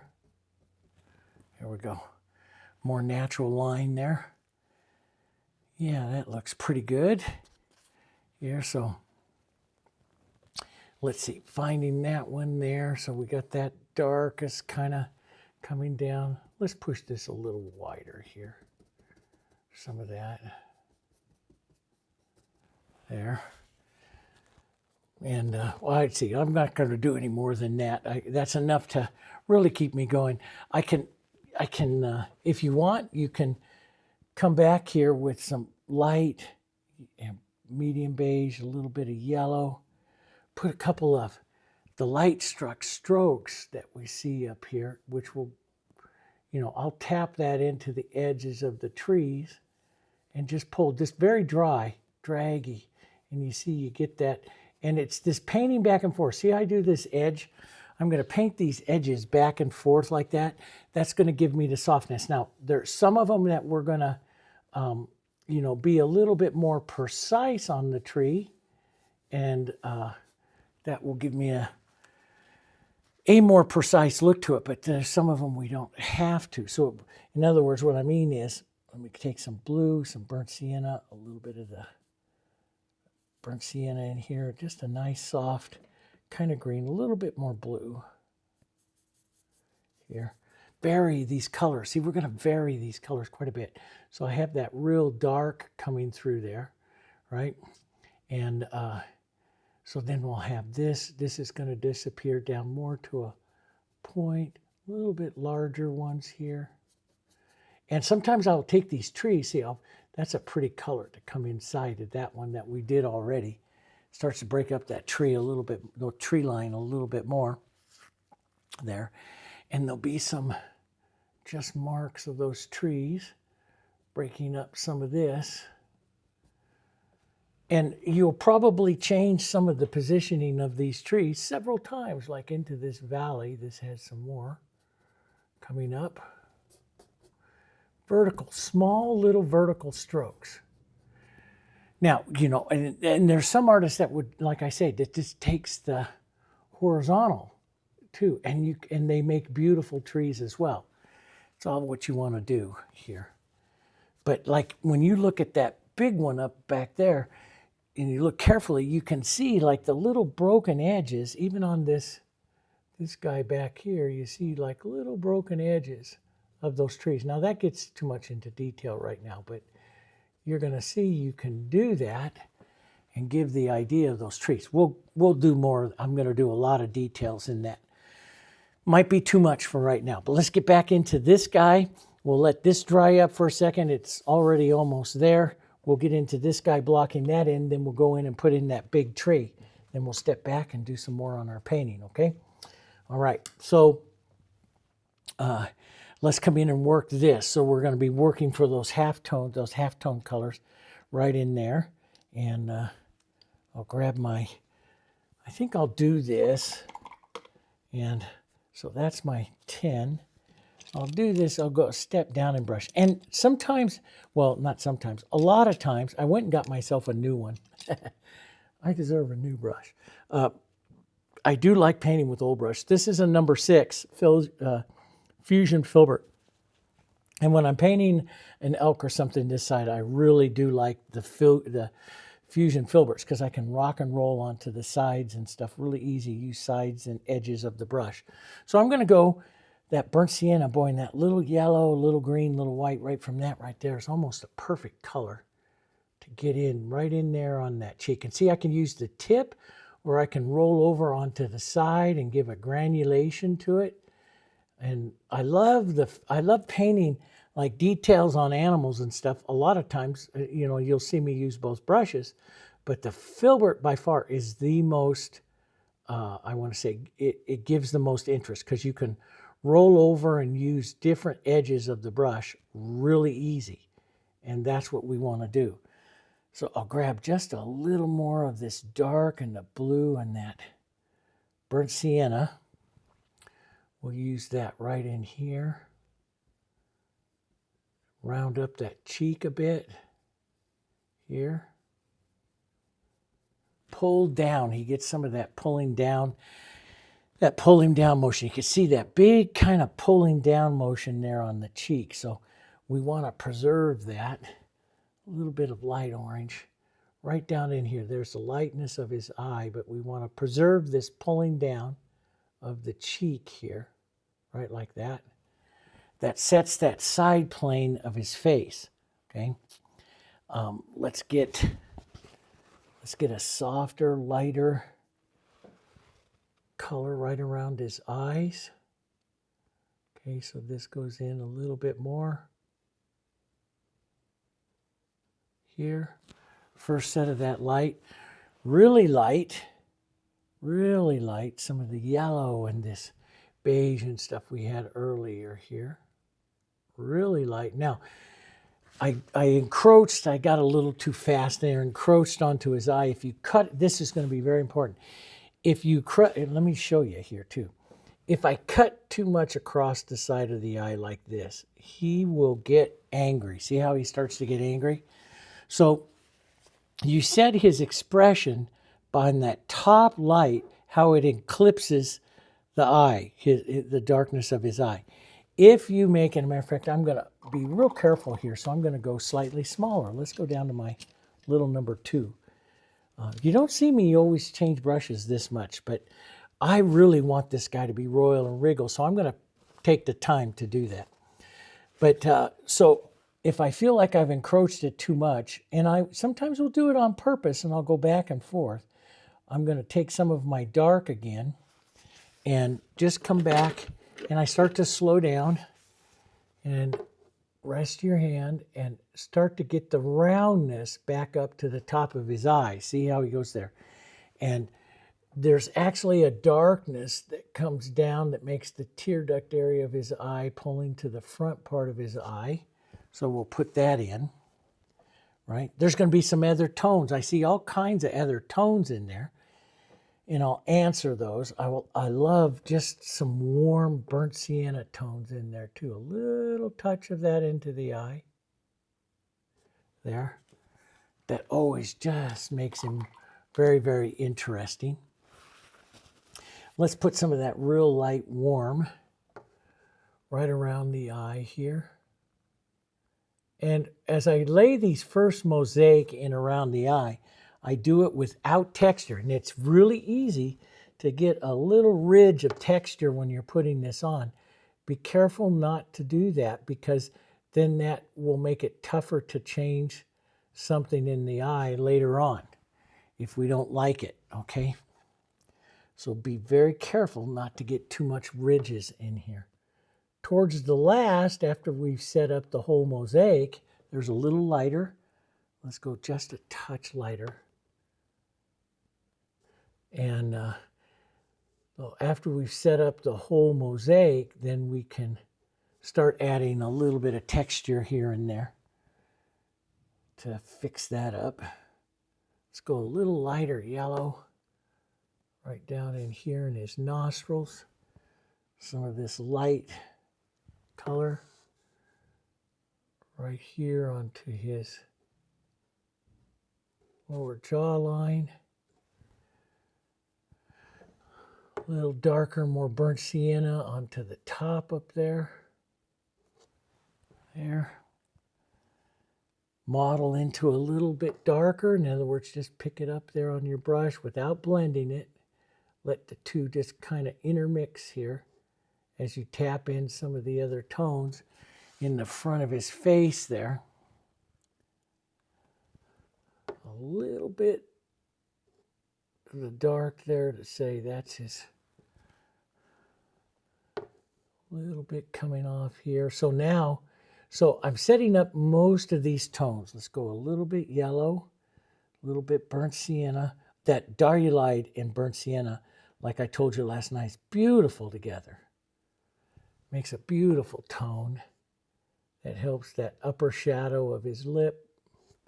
Some of that right down in there. Makes a beautiful tone. And there we go.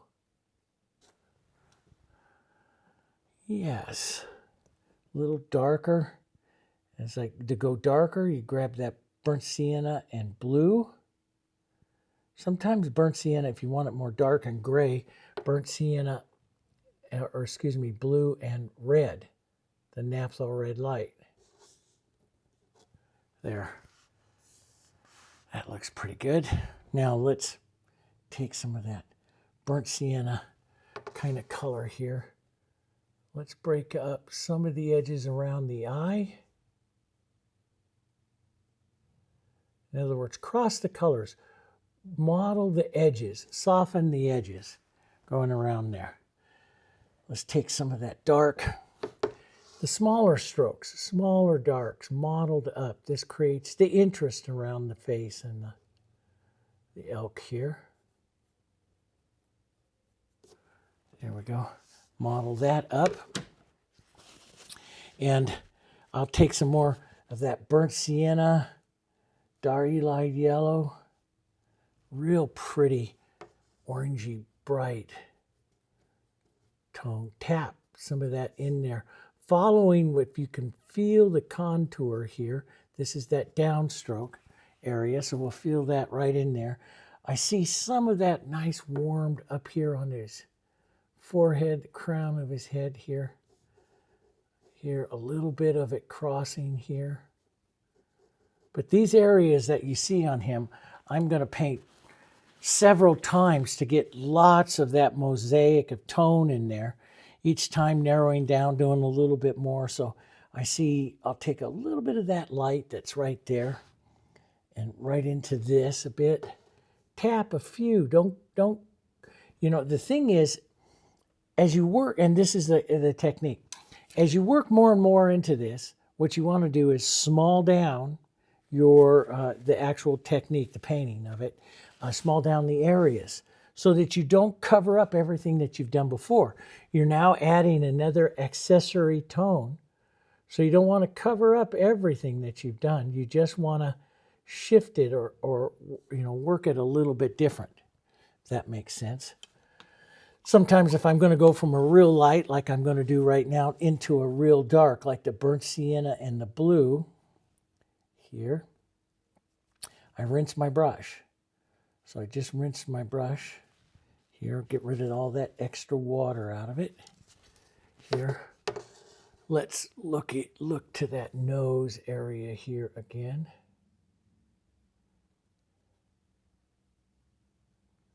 Here, that nostril area. A little bit of detail there.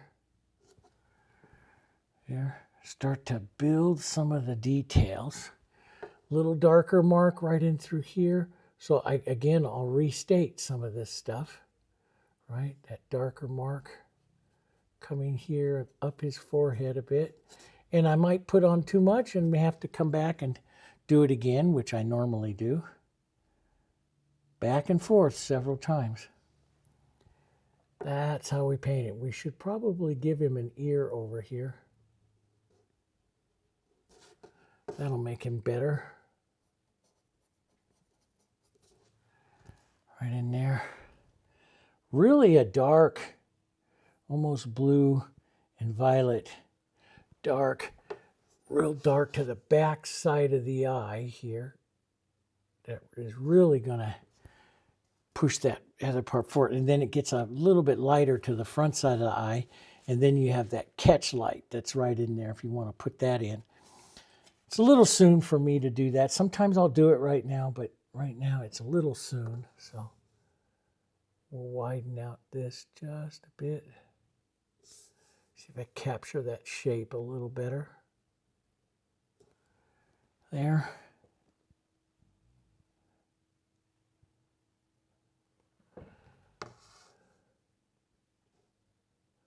Go. And again, we'll put just a mark or two of some of that. So I'm going to do this face kind of like what I'm doing here, but I'm going to do it like 4 more times, running through all of those mosaic of tones. Let's grab some of this mosaic. Just push it into his ear. That'll set that real first. And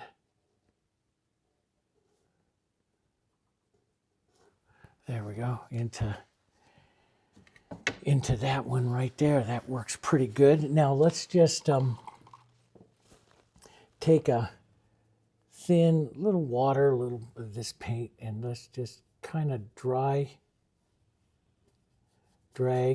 This would be a shadow for a form shadow. It's not a cast shadow, that's a cast shadow. This is a form shadow that actually gives him his roundness, right?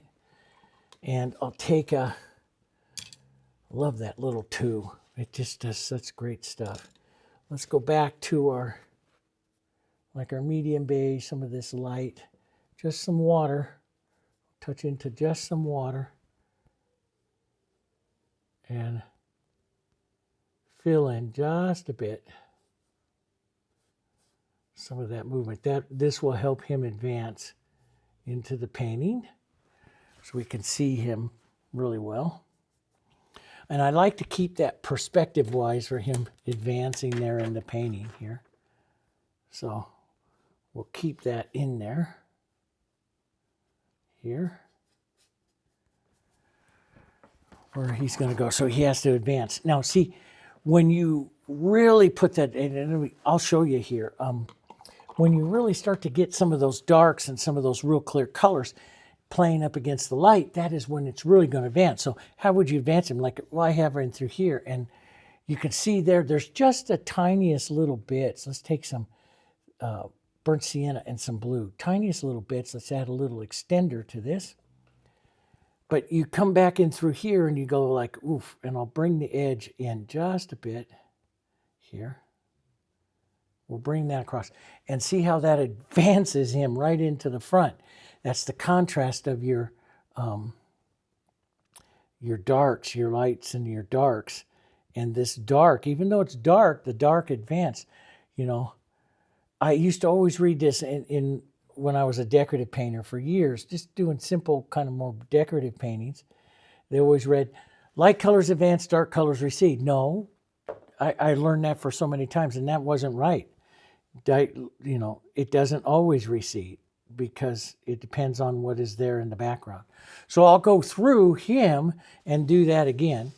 And then right before I leave you here today, so we got him in just based in pretty nice. We'll come back in and I'm going to work on this quite a bit.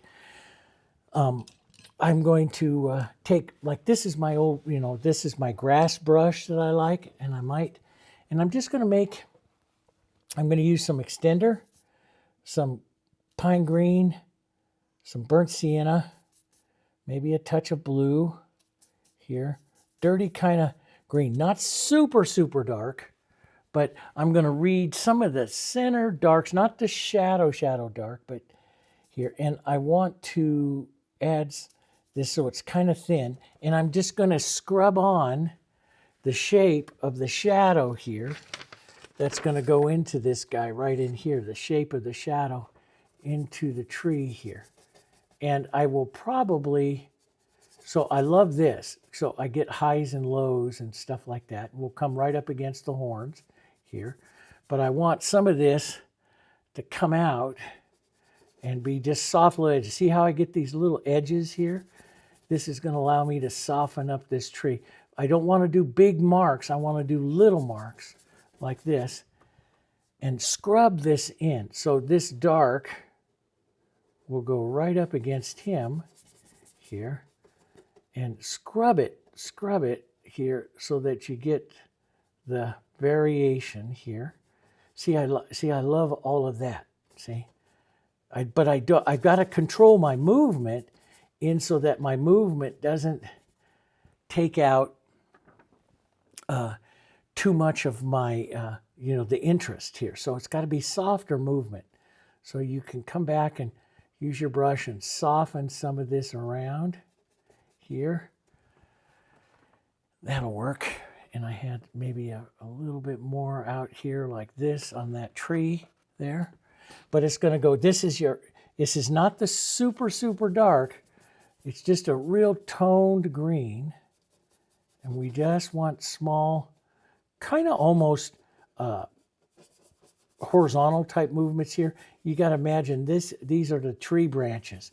But this is just setting up the area of the tree. Does that make sense? We're not painting the tree. We're painting the area of the tree. And I might even take a little bit, even though it's not there on the photo. I might add a little bit right in there. And some of this is all going to be ground up there. And then as I get up here, I'm going to kind of edge it out like this so that I get some of the broken edges here. Opening up of the tree. I'll go right over some of those antlers. But I see I don't lose the antlers because I already put them in so I can see the antlers. Maybe a few little sky holes up here as the tree gets bigger. Here. I can still see the antlers. See how you can still see them?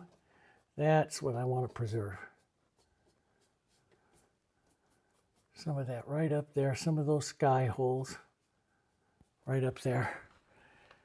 Maybe more solid right here because it's right up through here that we want to see those sky holes.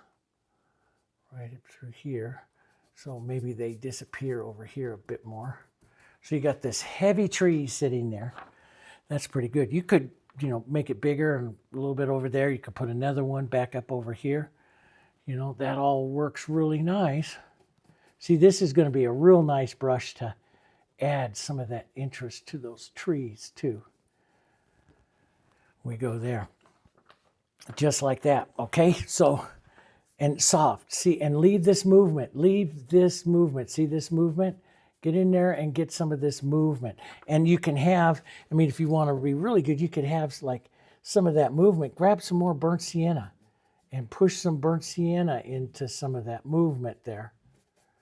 This is the base. This is the, put some burnt sienna in that movement, or a little bit of lighter green or something in there. Some different colors.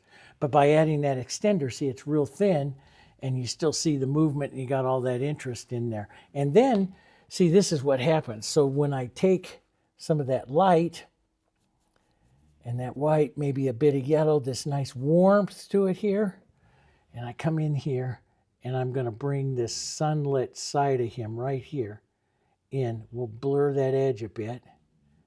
But look how much he is going to advance in front of that tree with some of that color coming there. So that's what's coming. That's what's coming a little bit later on in the painting. We'll grab a little yellow, a little bit of this. Grab some of that movement there. We'll grab like this here. Grab this. So you see some of that light. See, this is still all wet, guys. See that? Still all wet. Would add that extender. It'll stay wet for a while. You add an open medium. Now, I will eventually be adding the open medium when we get a little bit more to the thick, opaque highlights. We've got a lot to do. I'm going to come back in here and add some of these other trees that you see here. The same thing, just pushing them up and down. I will come back, add some, take some of my light strokes that I had here, and I will paint back and forth like this, adding some light, take the edge of the tree, adding light, adding shadows back in through there the same way, just redoing it again. So take like some of your white, your medium beige, and some yellows here, and we'll add some of those back up in there. It's drag them along the edge so that you get some variation and stuff. And so that's what I'm going to do, painting back and forth. And oh, the other thing too is, if you decide, and this is what happens, and I'll show you right now real quick. I've got 8 minutes of tape left. So if I take, you know, I wanted to save some of that other sky, but that kind of all went south with a storm. But I'll just make anything that's kind of light sky. We had the blue, we had the white, and some soft, and we'll add some extender here like this. Let's say that you wanted to push that mountain back a little bit more. See, you do that, that's a little thick. So yeah, it takes a lot of extender, a lot here. And sometimes I'll put extender, actually the easiest way is to take some extender like this, because extender makes your paint slide. So your surface here is matte, and it'll grab onto everything that you do. So you pre-paint it with extender that soaks into the matte surface, and everything slides really easy. And then we do what's called glazing. So if I wanted to, say, lighten up those mountains back there a little bit and get that atmosphere to it, this is what you do. You glaze on. See how all of a sudden, it's just a real thin, light wash. This is what we call adding the atmosphere.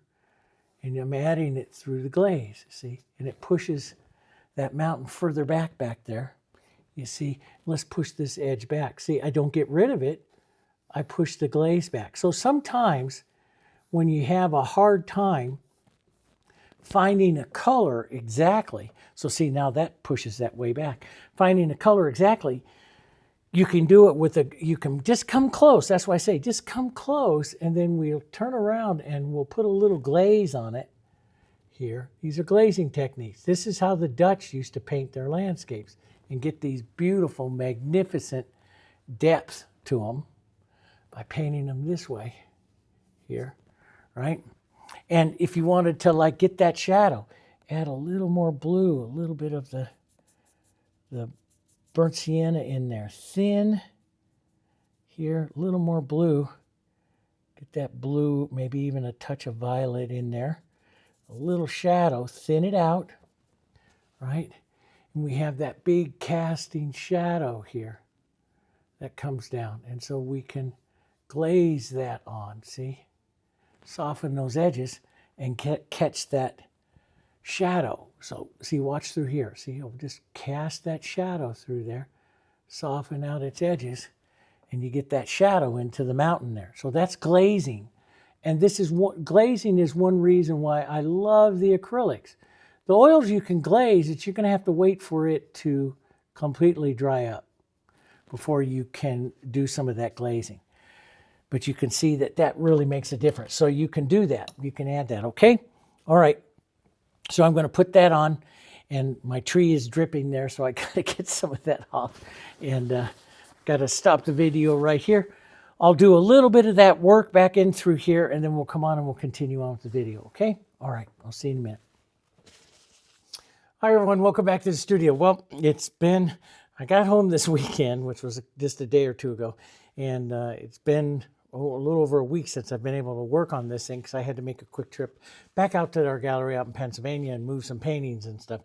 And so anyway, so we're back onto this, and I just got back into it a little yesterday. That's the last clips that you see me working just a bit on the trees, adding some more of the trees in here, and cleaning up just a little bit around him, just so I don't have any white holidays of background or anything coming through back through here.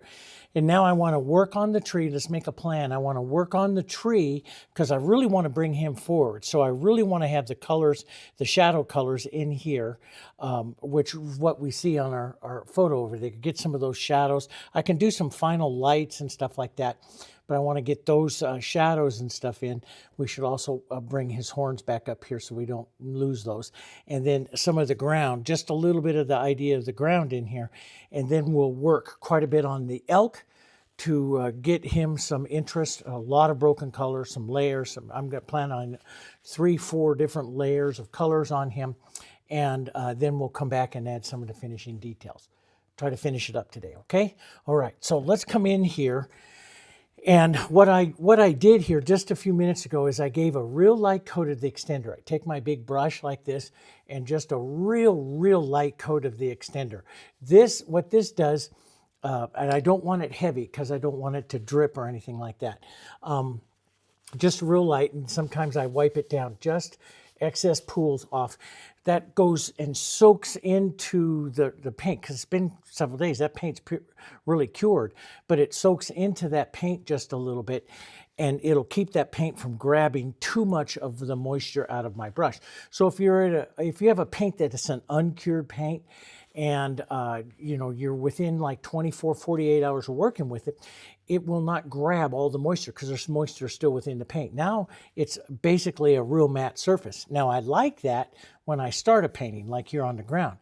But when I'm going to be working some of the shadows and stuff here, I don't want it to grab too much. So whenever I don't want it to grab, I give a real light coat of extender. It soaks in, it makes the surface just a little slick, and that makes it smoothing out a little easier. You see me do this on water, sometimes on rocks and stuff like that, clouds. You see me do this. So now let's come in. Let's make a plan where some of those shadows are. And I have that photo up there. I have this one right down here so I can glance on it as well. Let's take some of our burnt sienna. I'm going to add a little, these are shadows. So shadows are slightly transparent. Little green, burnt sienna, blue. Add some extender to this so it's slightly transparent. And we're going to do a high volume of dark right out in here. But I want this. See how it models out? Some of that burnt sienna comes off of this right in here as well. And you're just going to imagine the clumps. I'm going to need more paint here. Get back into all this again. It was a real quick trip out to Pennsylvania and back. And so we want some of this color modulation, some of these greens to come out, other colors to come out there. I like that. Some of this nice deep here. This will be a a real broken edge of color here, broken color, lots of color in here. This will make it look like the pine boughs and stuff like that that we want. So we'll maybe drop in some of that deep color right in there. A lot of green came out there, so let's grab just a little burnt sienna and run through some of that. So you see I don't know if the camera can pick up all the fine little details here of some of this. Some of this I'll just tap in because you got different, try not to just do lines.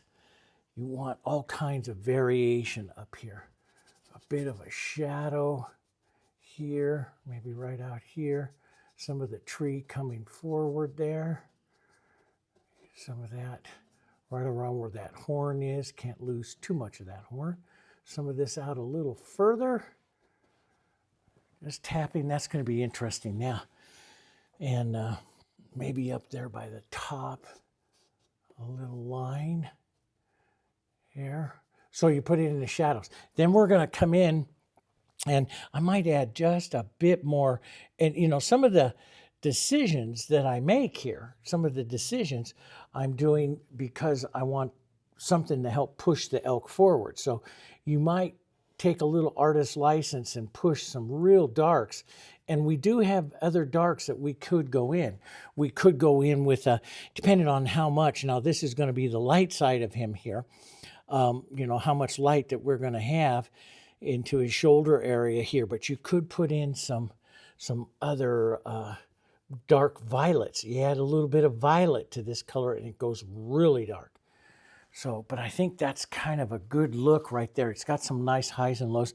We're going to, and I don't want to do a bunch of this, but let's just see what it's going to look like. We'll take some warm beige, some green, some yellow here. Let's go a little bit of burnt sienna in that as well. This makes it more like the fall kind of colors here. And we're going to just add, yeah, so this is a little wet and it's okay, but but see how it blends real easy? I don't really want that too much. I'm going to soften out that edge. I want it to stay up on top. And so I'm going to, I want all of this to stay up on top. So what I'll do is I'll make a mark. And if I notice that mark starts to blend too much, see, I want that mark. If it starts to blend too much where I don't get a distinct mark, that it smooths out too much too fast, I'll let the darks tack up and then it doesn't blend as much. And it may take an hour here or so for it to tack up, depending upon how much extender and stuff you used in it. But I don't, I like this, and that's the shadow working on the light. So if I go in there and try to work a bit, it's just going to become all the same. So I like it to tack up. This is one reason why I love acrylics, because I can let this tack up a bit. I can go, work on some other areas here, which I'll do, and we'll let this tack up and we'll come back and we'll put the more forward branches of the pine on here. Okay, so let's do that. Let's come back into here. Let's just grab some of this and some burnt sienna and some of our browns here, some extender here, and we'll pull through. I want to give now these are going to be grasses and stuff in here. So, and you see in the reference photo, they get all kinds of beautiful movement back up in here, which I really liked. But so I'm going to put on first some of this, which is going to give the slope. Then I'll come back and add a little bit of vertical motion through this, which will make this look like, smaller grasses. Smooth some of it out, but a few verticals in there, which will give you the look of the grasses, which is what we want. See, so we'll do some of that. We'll lighten this up a bit. Just some other colors here and pull some of that through. You could put greens out in here. If you're doing, one of the things we talked about was snow and stuff. And so if you're going to do that, you can, make snow back out here like you've seen me do 1,000 times in other videos. Here, a few verticals. Small verticals. We'll do larger verticals here. So if we do just small little verticals, just a corner of this 3/4 inch brush here, small little movements that your eye will pick up the vertical motion there, it'll start looking like far away grasses. But you got to remember linear perspective, right? Linear perspective. So with linear perspective, as the further away I get, the smaller these marks get. So I may have longer marks here, and then right up front, I'm going to have some big ones. But as they go back, you're seeing, just like the trees, you got the bigger trees here, medium, medium, medium, and then just blurry color back there. That's what gives you the distance in your painting.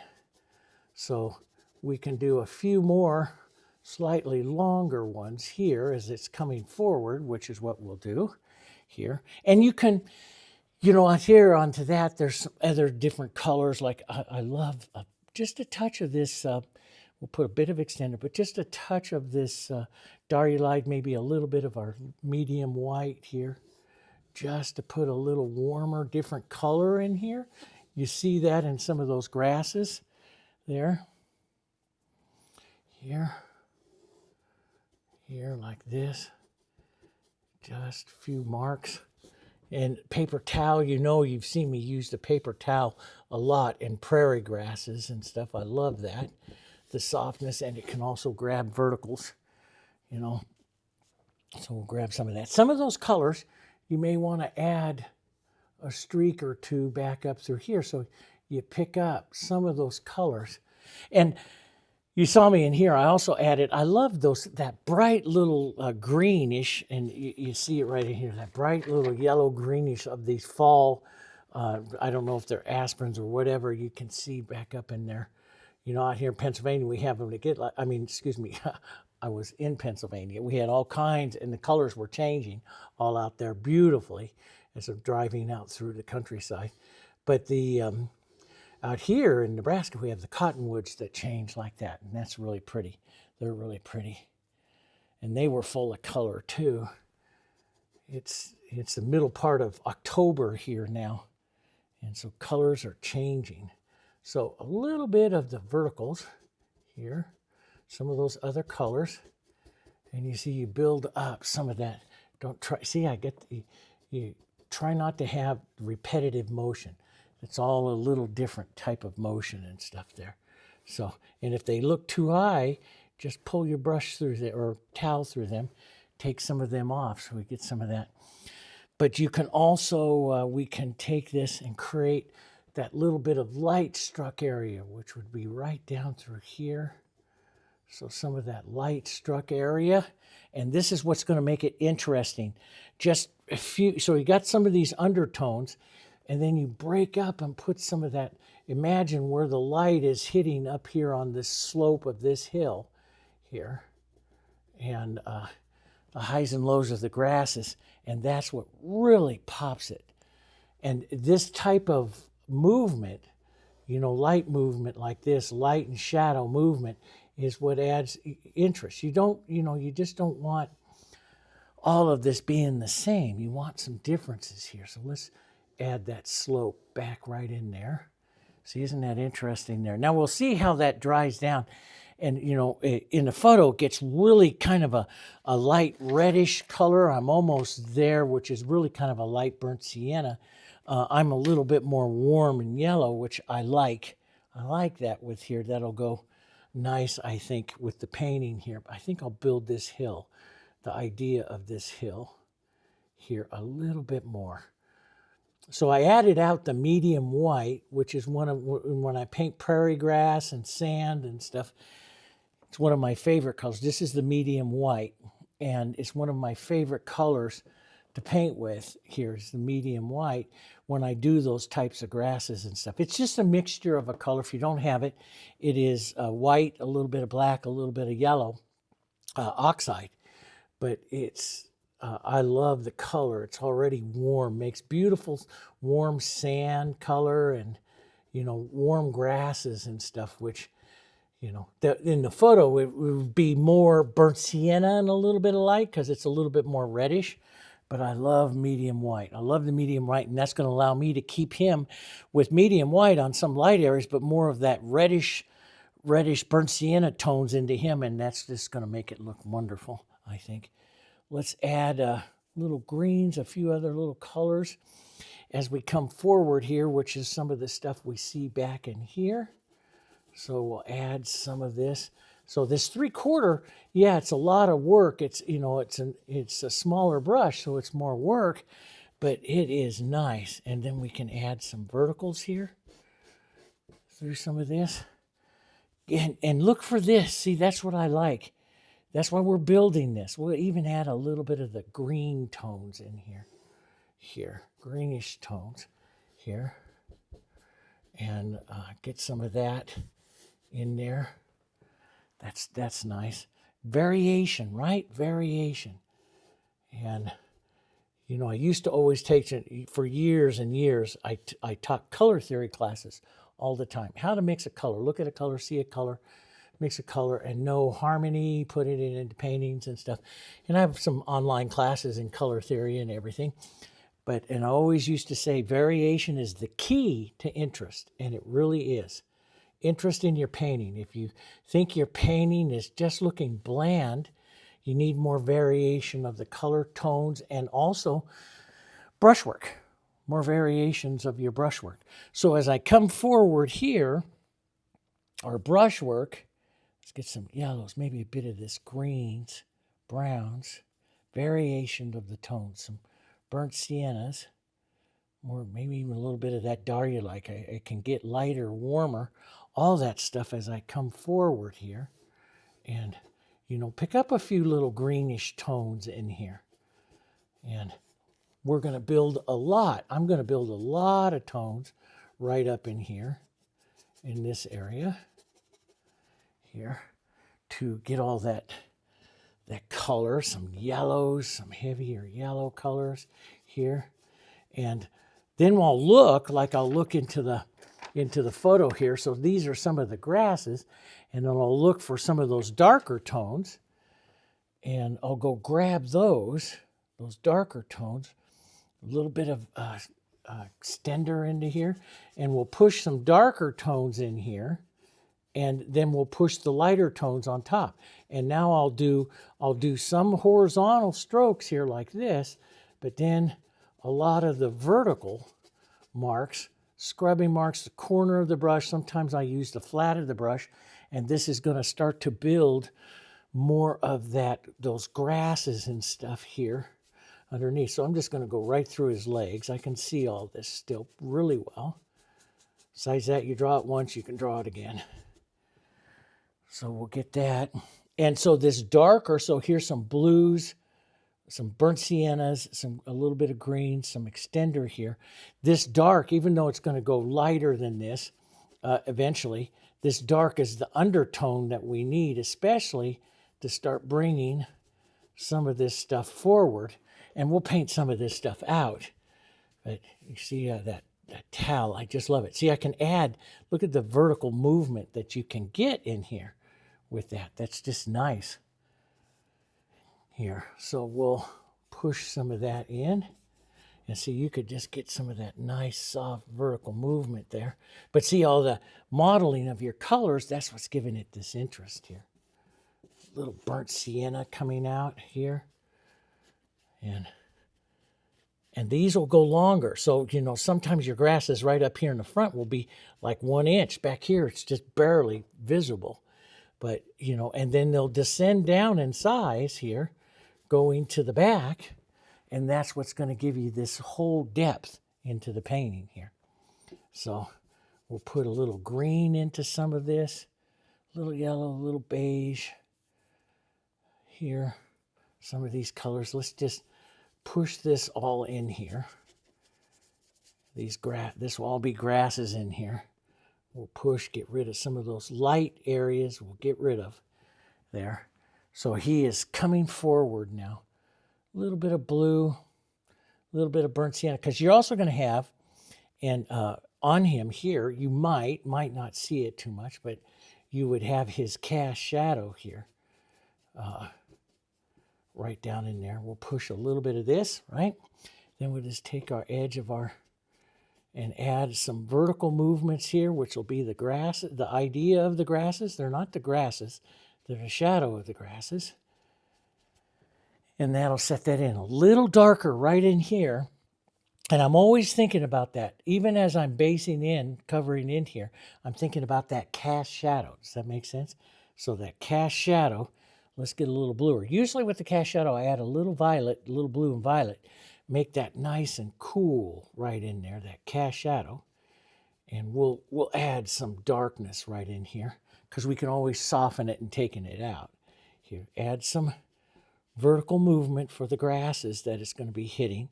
But the grasses will come up over, paint up over on top of this as well. So soften some of that out. But now you've got the feeling of his cast shadow. And that cast shadow will be in here into the tree as well. It might be this whole area right back in here.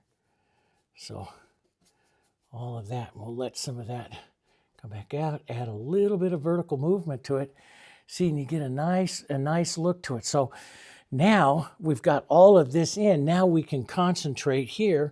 I'm going to rinse out this big brush, and we'll go down now. I love painting with a filbert, and I love painting with a flat, and I'm going to go back and forth between the two, a larger filbert and a flat. And the filbert is really nice because you can get up and get to the points and stuff like that. This is a larger number 10 filbert. And I'm going to start working broken colors on him. So, you know, we have, I don't know if this will stick up there yet. Might not, because if the painting is at all wet, your painter's tape doesn't stick to it. So we'll hold this up here for right now, but we'll have that the closer look of him here, and of what we're going to do. Sometimes I just hold it and I look at it too. That's not bad either. But let's come in and let's work on his rump. We'll work some of the colors and stuff we want in there. Now, see, some of the stuff I look in here, if I scroll hard, I'll see even some of the greenish kind of tones. And I have that right here. I have a beautiful tone of that right here, which is some of the ground and some of that. And I'll add this. Now, what would I consider this? Broken color. So this would be considered broken color, adding some of these other tones. Let's add some of that right down in through here. So it would also be, so if I'm right between the shadow and the light, we would call this a half tone, but it's also a broken color tone. So I'm adding some of the other colors around here. He's not just brown and white or tan. Let's add some yellow, warm some of this up, some beige and some yellow.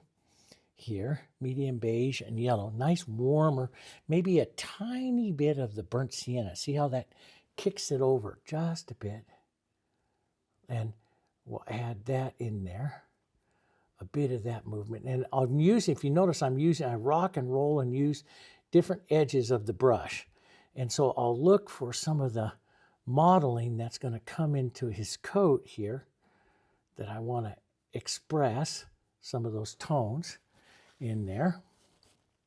And let's get some of that right down in here, a little bit of it. There's just going to be a mark or two of it in here, not tremendous amount. We'll have other colors in there. Let's go a little more burnt sienna. One of the tones I love to use on the elk, you've seen me use it a lot, is burnt sienna and a little bit of green.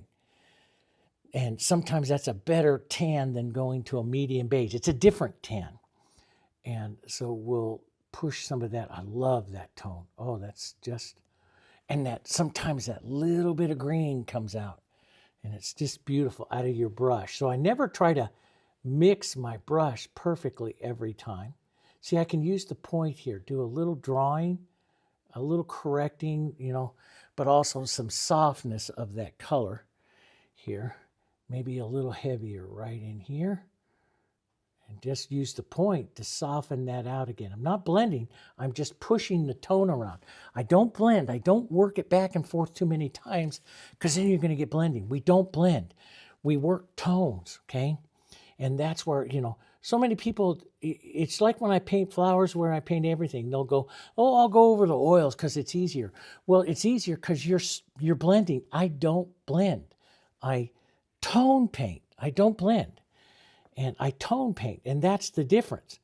You know, and blending, just see all this beautiful bit of color that's coming in through here.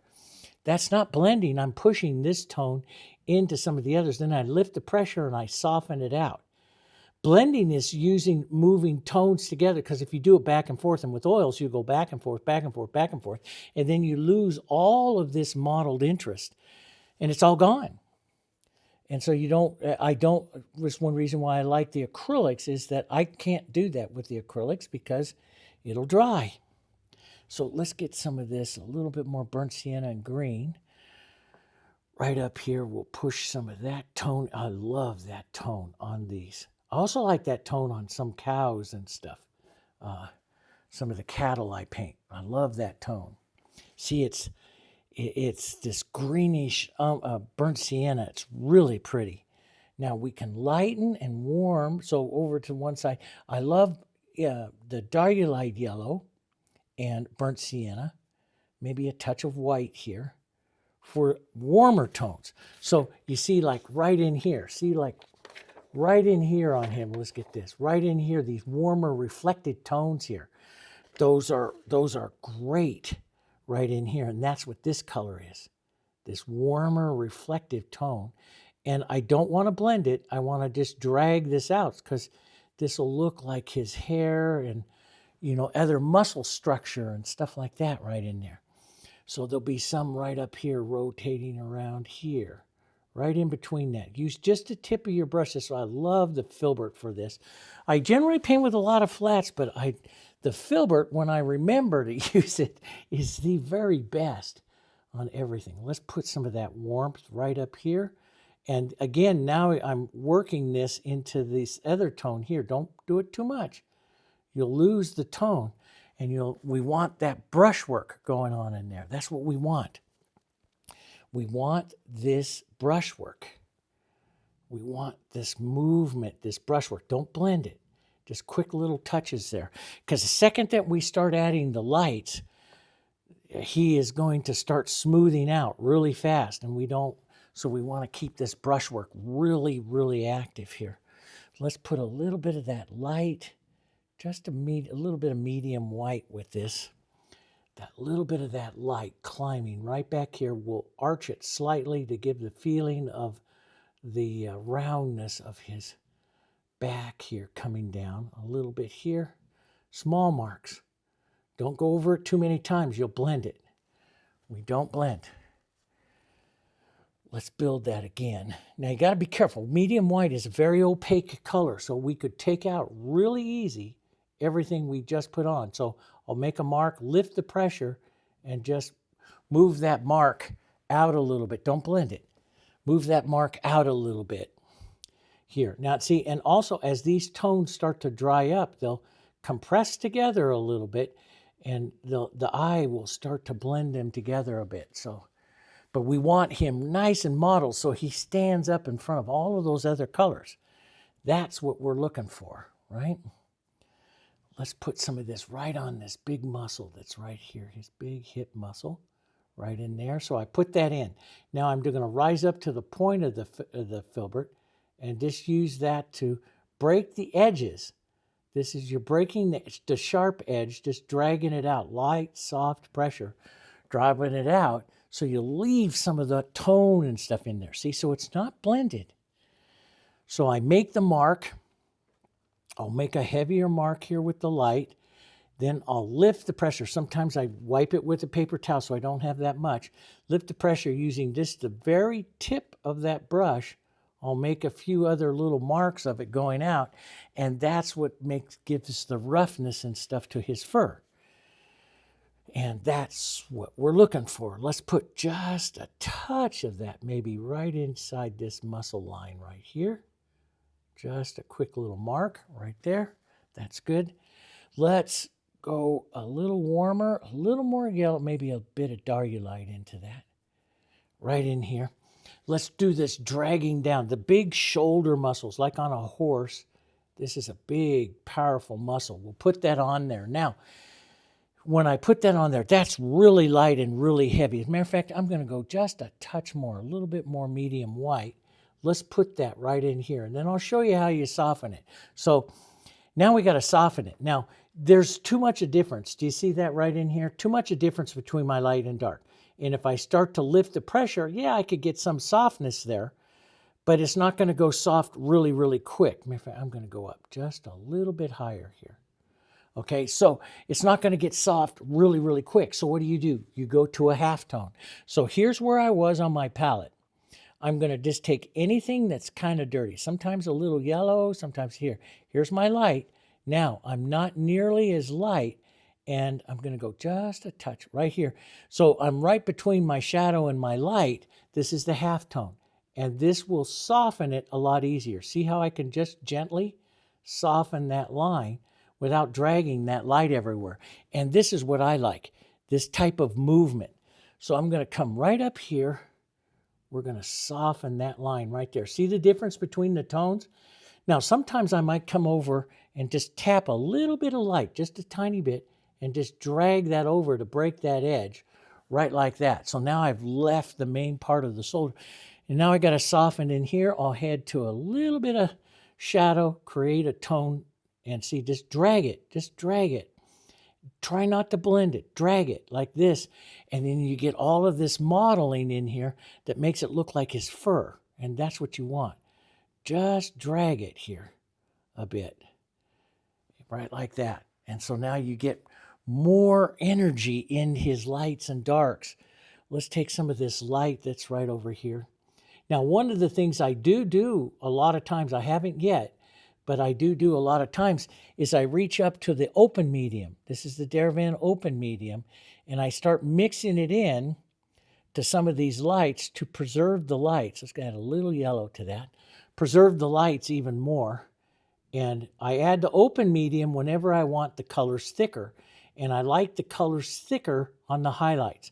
I like the colors thinner on the shadows. Does that make sense? So I use extender onto the shadows, open medium onto the lights. And this is something that I've started to do mostly in the last couple years. So some of my earlier videos, you won't see that. I've changed a bit. And now this is how I love to paint, because I get the thickness to the lights that I want, and my shadows stay more transparent, which is how I like them.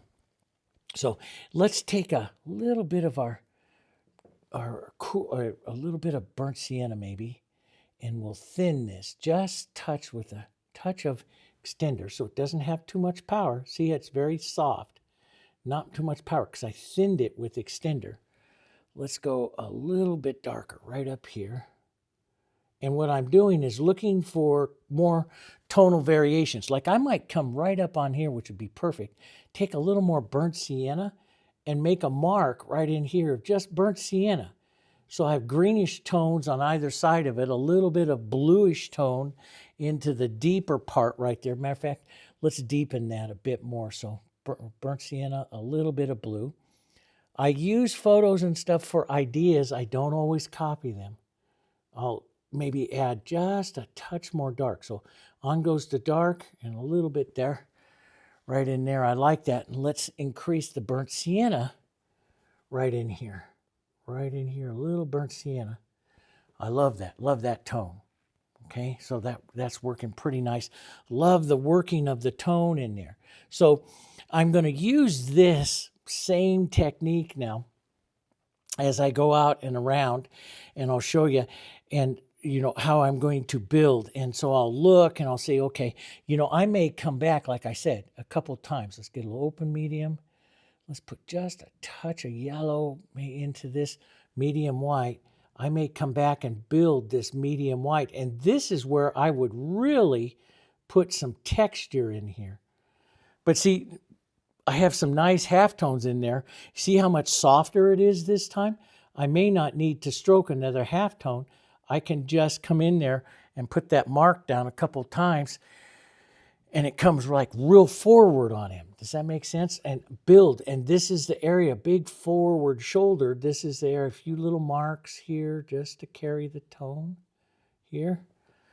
This is where I would like really put that light coming in. Now, I'm a little bit more yellow. He's a little bit more burnt sienna. Do you see that right there? He's a little bit more burnt sienna. I'm a little bit more yellow, but I like him in the coloring here of this, and you'll be able to find all kinds of elk with all different kinds of coloring and stuff. So it's up to you, you know, what you do here. So I'll put some of that. You can see as I building some of those areas, I don't need to go back. Now, right in here, let's put a softer halftone. And I'm going to put some burnt sienna, a little bit of green into that. And since it's heading more towards the shadow, I'll use some extender in it. Let's just put a softening mark of that right in here, down. Right in here, I'll slide over to the side here. I'll go more of a halftone right in there and just soften that mark right there like that. Now I'm going to restate over here to his shadow, burnt sienna and blue, the darker part, and I'll add the extender over here to that. Maybe a little blue and violet. That's his real deep cast shadow side there. But I'm going to keep extender in that so it's a little thin on my brush. And let's just pull that down, keeping that softer mark right there. I love painting like that. See all those nice, beautiful tones and marks now. And we'll maybe go a little bit more burnt sienna right in here as we come out of that dark, right back to that warmer burnt sienna coming out of that deeper shadow on the side there of his throat here.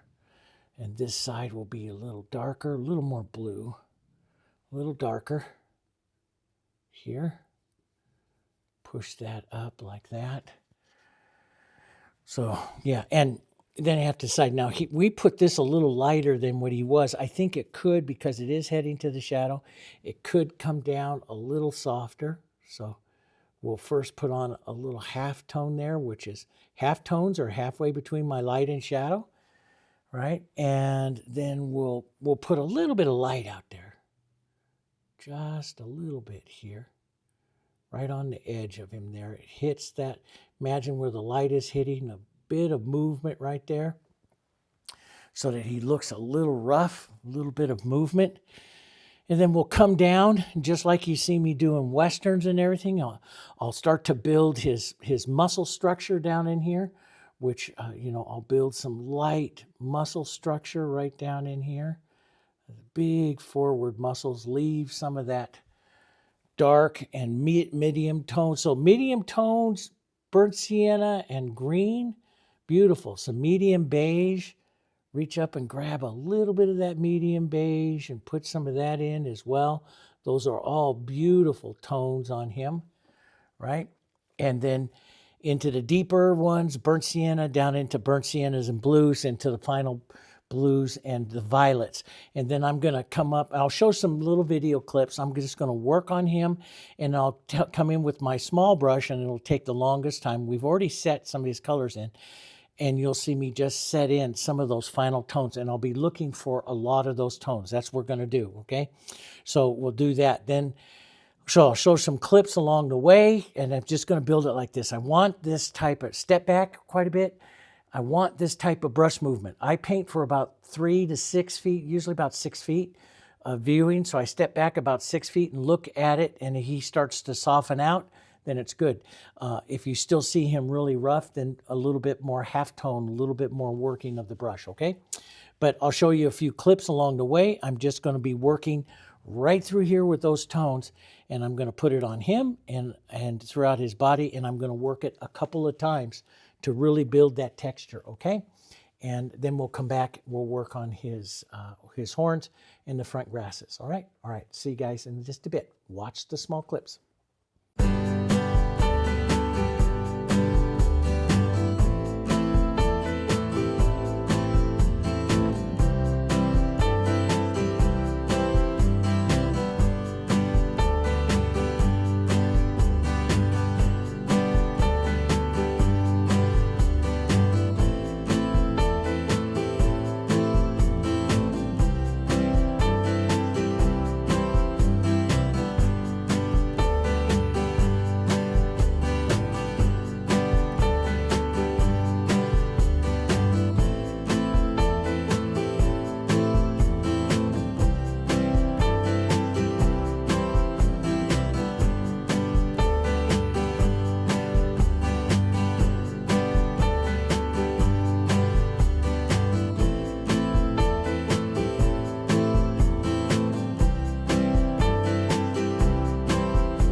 Hi everyone, welcome back. Okay, so now I did some of that work on him, put a little bit more detail and stuff into his face and everything. And now what I want to do is come in and work on some of these horns. I think this area here where this horn's going to be is, I'm not going to be putting too much more light. I love the working in here.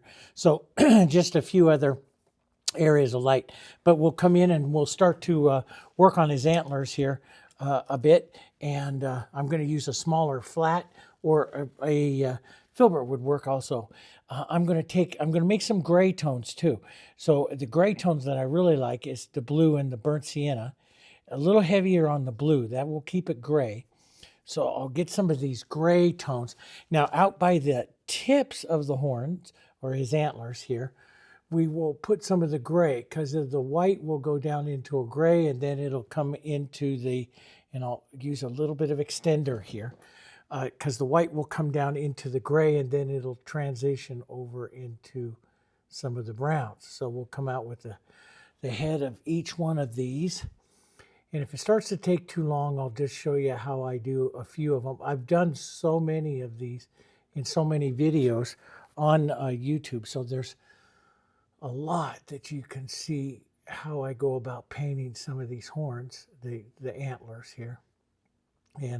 But some gray tones, and I model that up with some of the blue tones. That's where I find that I really, really like them. Now, this photo cuts some of these off, so I'll have to watch over. I got my TV on over there. I want this one right here really nice, because it's going to come right in front of that tree. So we'll put some gray, and then also down into our beiges, browns, burnt siennas, colors and stuff as well here. And we'll put some light color out on the tips. And I've only painted a couple of elk in velvet, and I just love the when they're not in velvet. I just think they just look so magnificent. Some people ask me if I paint some more in velvet, and I'm like, yeah, I can do that, but boy, I love it when they're not in velvet. I love it when the horns, these magnificent antlers. So see, you can see some of the brown tones in there, some of the gray tones in there, because you will see grayish tones and brown tones in there. So we got to make sure let's grab some some medium beige, which is a color I really like. Maybe just a touch of the burnt sienna in it. And since this is going lighter, let's add a little open medium to it. This will be some of the other medium tones, and then we'll go more yellow and light. So we'll just go over some of this right on the transition areas, basically between the grays and the rest of the horns, the tips of the horns and the rest of the antlers here. And drag it. Don't, try to do it with, try not to go back and forth too many times, because you'll blend it. We don't blend. Okay, we don't blend. We're tonal painters. Here. There we go. Just like that. So that's a beautiful color here. Let's go first with some medium white right into some of these blues and some of the blues, the grays, and the light here. We'll make a lower light, and then we'll go in with some highlights, tipped of the lights. Now, this gets a little small, so I usually use my maul stick here and use just the chisel, and I like to just pull down here. And again, let it granulate off. Granulate means that the paint's running a little dry, so that you get some, it looks almost like little granules. That's where I really like it. Now this one will be a big light one. It'll eventually have quite a bit of light. So I drag it until it just starts to granulate out. So there's not much paint. And that granulation gives the horns, the antlers here, a lot of their interest. But I end up painting antlers like this 3-4 times to, back and forth between some of the tones until I start to get the setup of what I like. So this is the medium tone, and it'll pull, so you'll pull the medium tone down, and then you'll pull the lighter tone less. That's how we start to do this. And then we'll go back with some gray tones and soften some of it, and then back with some light tones and stuff. And so that was a little smooth there because that's really wet, which I don't like it to be too smooth. And so sometimes I'll come back over it again if I'm too smooth. We'll just drop this down here like that. But you can, so you can see the color starting into the antlers here. That's what I'm looking for here. Right down like that. A little bit out here onto this one into the back. And then we go more white here. Not pure white, but a little bit more white. And you don't go down quite as far. Not quite as far here. And you could get a little bit of texture out there if you want. Just let it, just lift the pressure off and let that fade off into the other colors. Here, a little bit of light. Just like this. And then I turn around. After this, I turn around and I do it again.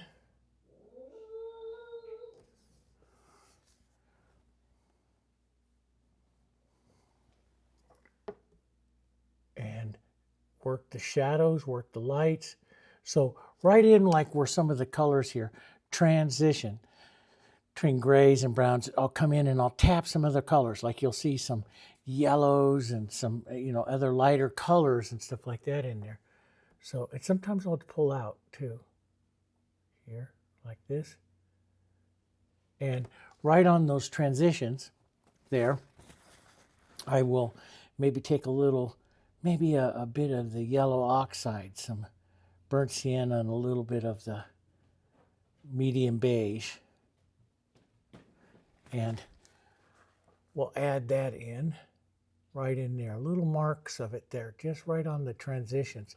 And then I'll come back with some of those grays in there as well, overlying, and that just puts more tones in each one of the antlers here. That just gives more interest to them. I like a little lighter, almost brownish kind of color here, like this swooping joining up of that antler and some of that pulling down like that. And then, I start to also think about the shadows of the antler. So a little blue and burnt sienna here makes the darker tones so that you'll even see cast shadows on some of the antlers. But some darker shadows here where they hit the antlers. And so right in there's a big change. But you see in the photo, that's a huge change there as well. So, you can leave that. But I like to soften just a bit. And I do like, if I don't see any of that warmer tone, I do like to go out, especially onto the shadow side, and just touch a little bit of that warmer tone to get some of that variation. Then you'll see that real nice dark right down in there. Like that. And so you can see how the antler's built. Now I'll do this, and so we don't run up too much time, I'll do this back and forth quite a few times. I'll show you a few clips along the way. I love how the head and stuff came out here, so I'll show you a few clips along the way. That'll leave us a little bit more time for putting on some more of the forward things here and some of the grasses, but I'll just show you. But that's how I'm going to do. Work those tones, cross back and forth. It's the crossing of the tones where you get the most interest, okay? All right, I'll see you guys in just a little bit.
Okay, everyone, welcome back.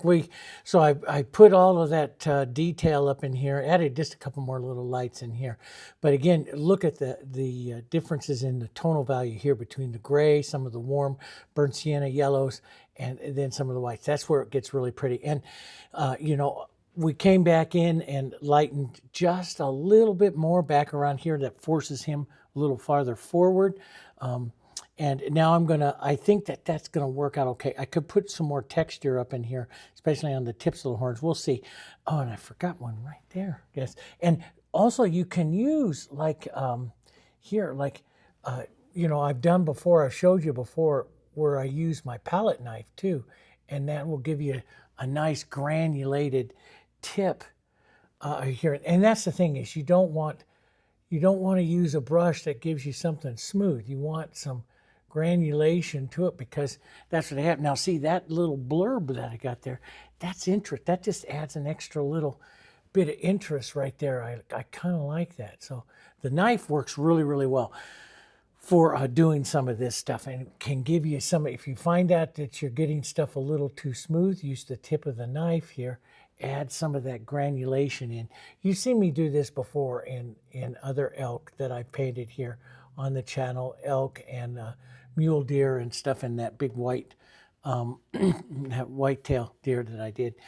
Anyway, so now what I started to do, and I just wanted to see if I liked that, and I took some of the greens using just my knife here. So I modeled up some of the greens and with some yellows, green, and you model it. Don't mix it up real well. Burnt sienna, model it like that. Add some of your open medium to it, and see when. And I'll look, and I use my knife and just drug it like this over the surface. I like that because that like makes highs and lows of it. And then sometimes I'll pull like this, and then that will give you the look of the pine kind of needles that you have there. See, and I love that look. So, and you know, don't mix it up real well. So I was doing a little bit of this through some of the areas here to get some of the look that I wanted. So I might, you know, pull down like this and granulate some of that and then just pull down here. And then that makes that, and you can pull them in different directions to get some of that look of the pine tree. A little bit of light here. Yeah, you know, just using your knife and the paper towel combination, like I've showed you on some of the prairie and stuff that I painted. Now, if you get too much, like that's just a little too much, I'll reverse it with a little bit of shadow. Take some of that out and pull some shadow in there, and that'll give you a little different look there too. But it's important that you don't get it, you know, that you don't mix it up too well, because you'll lose some of that modeling, and then it's not as interesting if you lose some of that modeling. So the modeling of the color, that's where it's not mixed up real well. So let's just put some of that around through here. We'll get some of that energy of those pine boughs coming out some different directions here, like that. See, it's an interesting difference there. Let's put a little bit of light right up here between this one and that, get some of that light. That's interesting. A little bit up there and right up through here. Yeah, I like that. That's just real interesting. So now, well, I don't think I'll do any more, but you know, I took some, after I put that light, I took some of the edge of my knife and some of this dark and just fractured some of that out through there like that, which again gives you a different kind of look. So if you think something out here is a little too smooth, you can fracture it up a bit with the knife. The knife just works great. So you can go back, add shadows, you know, go back, add more, you know, burnt siennas and some yellows in there. Like you might want to put a little touch of burnt sienna or something in there.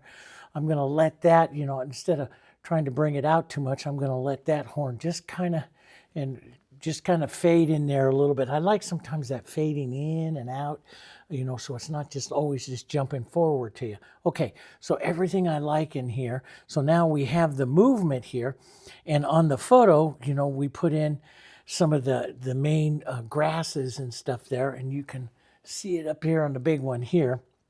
And so I want to do that, get some of that grasses. Now before, I've showed you where I've used all different kinds of brushes to get some of that grasses. The thing is, I'm going to do some grass, some medium beige, some light colors here, a little bit of yellows into some of this. I'm just going to model up some of these colors that I can touch into. So I have some dark. I'll use some open medium here. You know, I use all different kinds of things here. And so I'll start out like this is, and what's really great, see, this already puts in some of the light, but from the motion that's there. Now, it might be too light, but this is an old pastry brush that I've let some of the color dry in, so now everything is separated a little bit, and you can use this.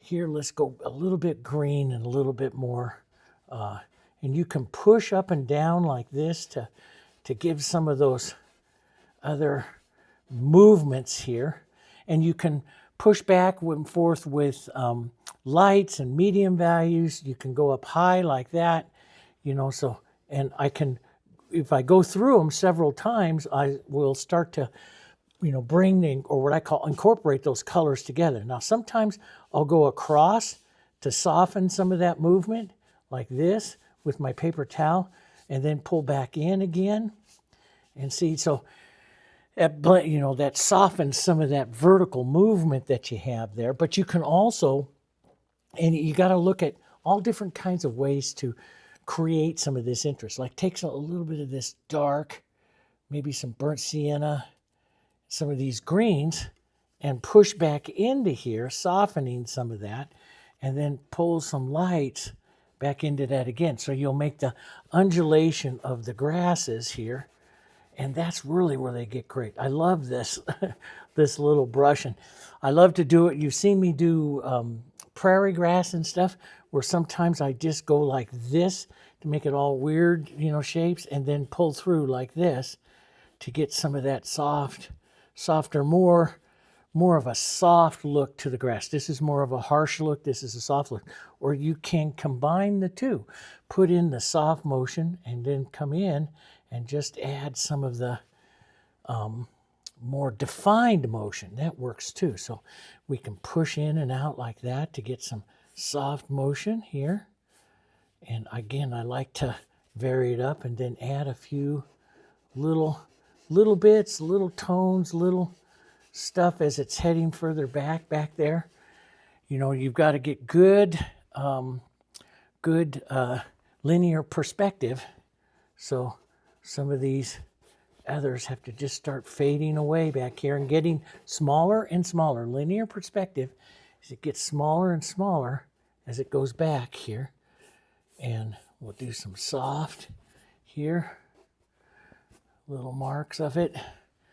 Here going back. Some longer ones up here.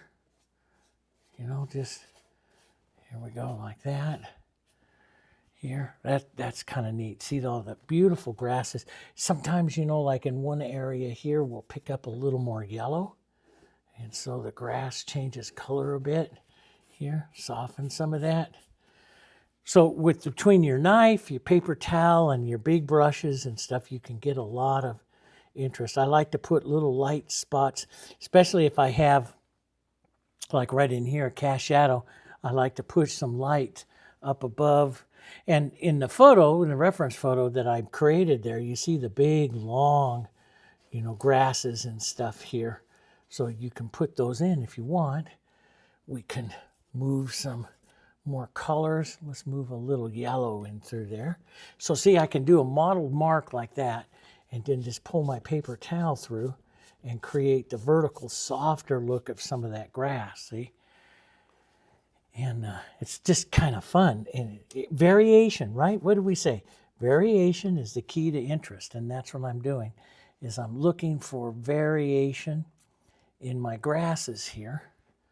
So a little bit of variation here to create some of those right up there like that. Maybe a little bit of light here coming off of that. Some different angles coming off of that. there like that. That's pretty good. Now you can go back and put ground in too. I don't think I need to because I kind of like how this is going, but I might just add a few little touches of this back in through here, especially as I get that light. Just little marks, just little highs and low marks here. Yeah, nothing big back here. You just kind of glazing that on, that movement on some of that color, because you want that linear perspective, right? So let's put some soft grasses over here, right? That's longer soft grasses. So the soft grasses, I use my paper towel here. That puts in some nice soft grasses there. And then we can put in some longer tips to those grasses here. Right, like that. That looks pretty good. Let's put in a few more little light tips here.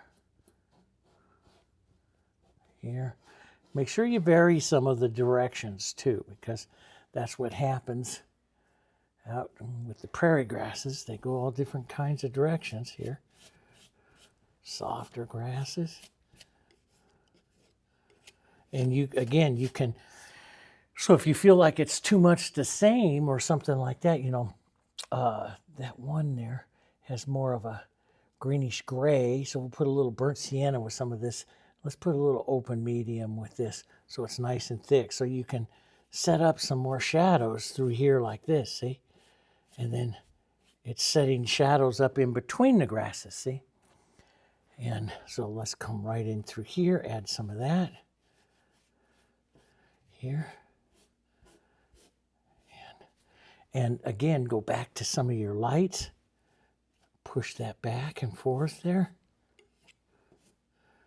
And if you keep your shadows slightly thinner, your grass is slightly thicker, you get a really good look, because the grass will always overtake the shadow because it's thicker, right? Like that.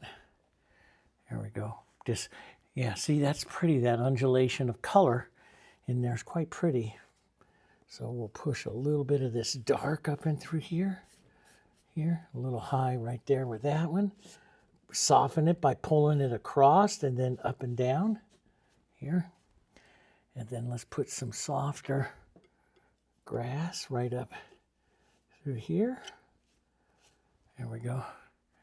Just little bits, yeah, like that. So you can redefine. Now, I want to come in here. We'll take my filbert. I think that'll be a good brush here, and just back paint in here some of this grass color, so that get up a little closer to him. Maybe I'll add a little extender just to help thin it out. I don't need like super opaque color. I just need a little bit to take away some of that light edge there.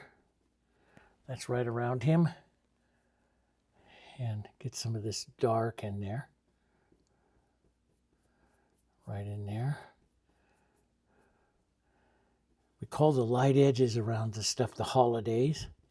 I learned that from Helen Van Wyck, who she always called it the holidays. I like that. She said it's where the paint took a holiday and didn't finish the painting for you. I always loved that. And so we'll add a few little marks. Now, you could use a liner brush and add even, a few more little bits, but I think overall, I think that gives the feeling of grasses without, here I put in the idea of those deeper grasses, and I could make deeper grasses here.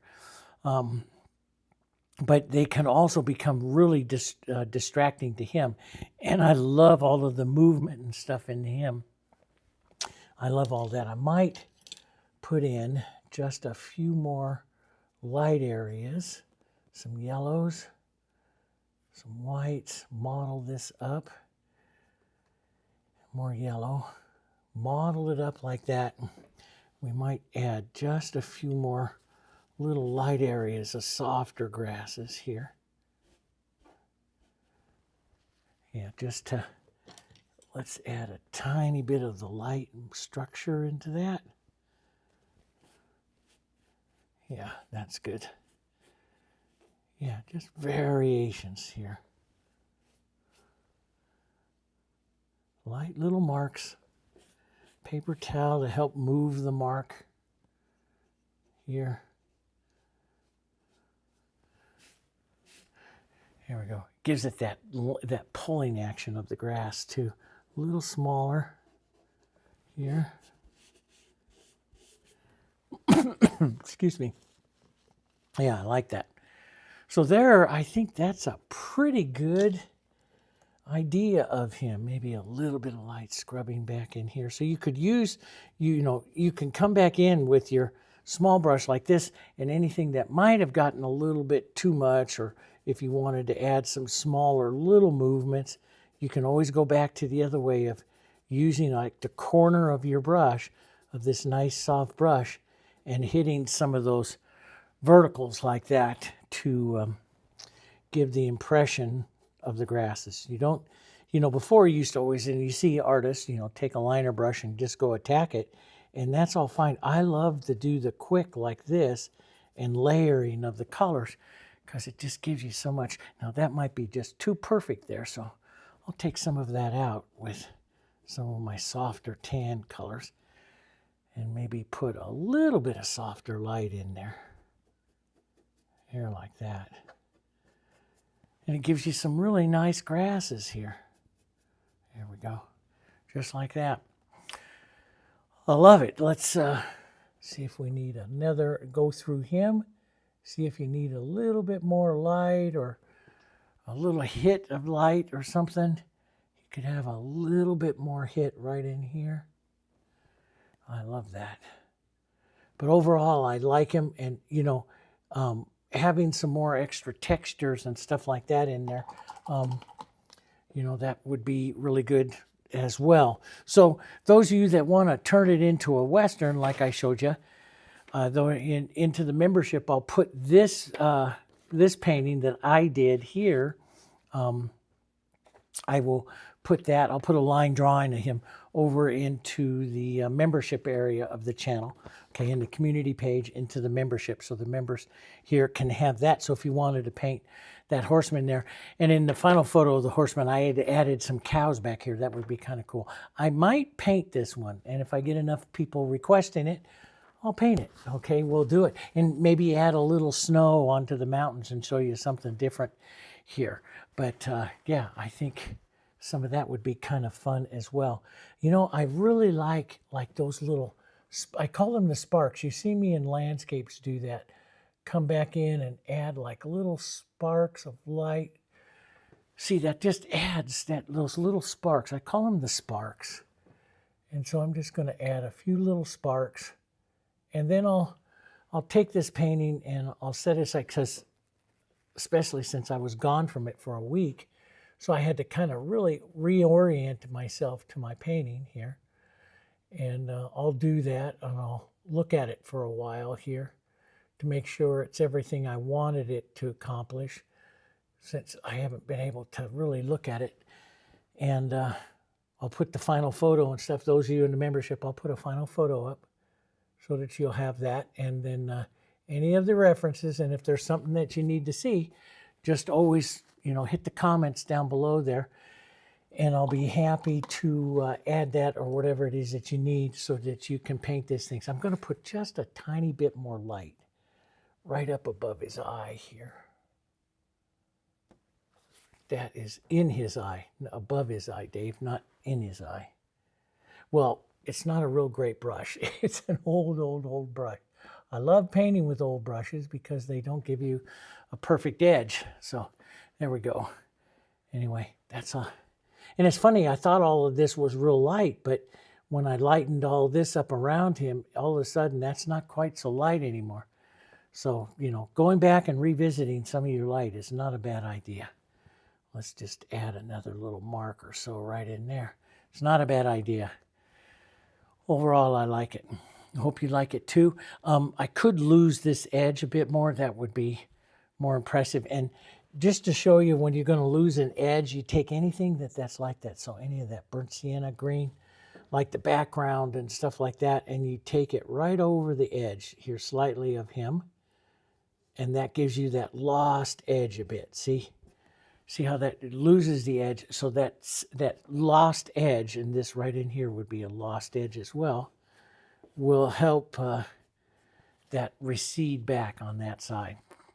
But yeah, overall, I think that looks pretty good. Final little things, I'll look through a little bit of extra dark, maybe some violet right here, and put that dark from that leg that he has there in the photo. I just noticed that on that side.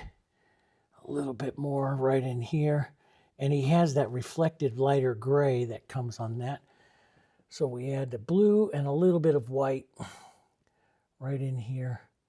Blue and a little bit of burnt sienna. And we'll put that in. That reflective kind of gray, which is the shiny side of the dark, real dark colors get kind of a bluish.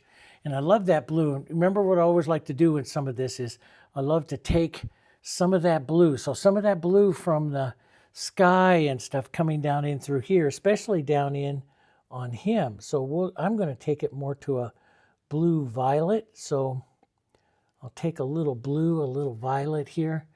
And I'm going to use artist license here to kind of touch into some areas that I feel could have that color coming through. I wish that was just a little bit bluer lighter. So we'll do that. A little bit more blue and light. I love that. And we'll whisper that right there. Some of those colors here. And they just add a lot to the painting here. I usually look for shadows, shadow sides, something like that. Here we'll put just a touch there onto that nose right there. But into the antlers here, a little bit. Here we'll get rid of some of that warmth, let some of it just fracture through. Fracture means that it's not blended out, just drag the color right over it. So, yeah, that's really kind of pretty. A little bit, maybe a little touch there by his eye. Little touch, Dave. Little touch. There we go. Here. Yeah, that's pretty. Just little touches of that are happening around. And you can add little touches of it through your painting, through some of this out through here, through some of the little bits of blue, shiny little blue, into a few areas here. Just helps harmonize everything, carries that all through. I love that. I love that. In the photo there, I got that, what do they call that? Like the silver sage brush and stuff and that is just a touch blue. So you could add a little bit of that, you know, through some of this, maybe just a touch lighter. Just a whisper, and this is just ideas for you. Just finishing out, we'll go a little bit violet. Just finishing out some ideas for you here to see if you like to do it. You don't have to do this kind of stuff. This is just to see if you want to do that. So we'll pick up, and see, the nice thing, I'm going to thin this out so it doesn't have much power. But the nice thing about it is it puts in a little bit of coolness here as well. So, and just a little bit. See how it's just picking up through it? See? Just a little bit. And so we'll just drag some of that through here. And it's very thin. So it's almost like a glaze here. You know, like I did up there in the sky and stuff. Just almost like a little glaze that causes those receding edges. Well, now you're picking some of this up. That's a little too bright. Yeah. But we'll leave some of that right like that into the shadows there. Here, just a little bits of it. There we go. Yeah, just little touches of it. That's kind of neat. Yeah, just that last little bit of artist stuff there. So anyway, I hope you enjoyed it. I had a really good time. Sorry it's been so long since I have, you know, painted these things. But it's good to get back into the studio again and start working at this. I have a commission to do of a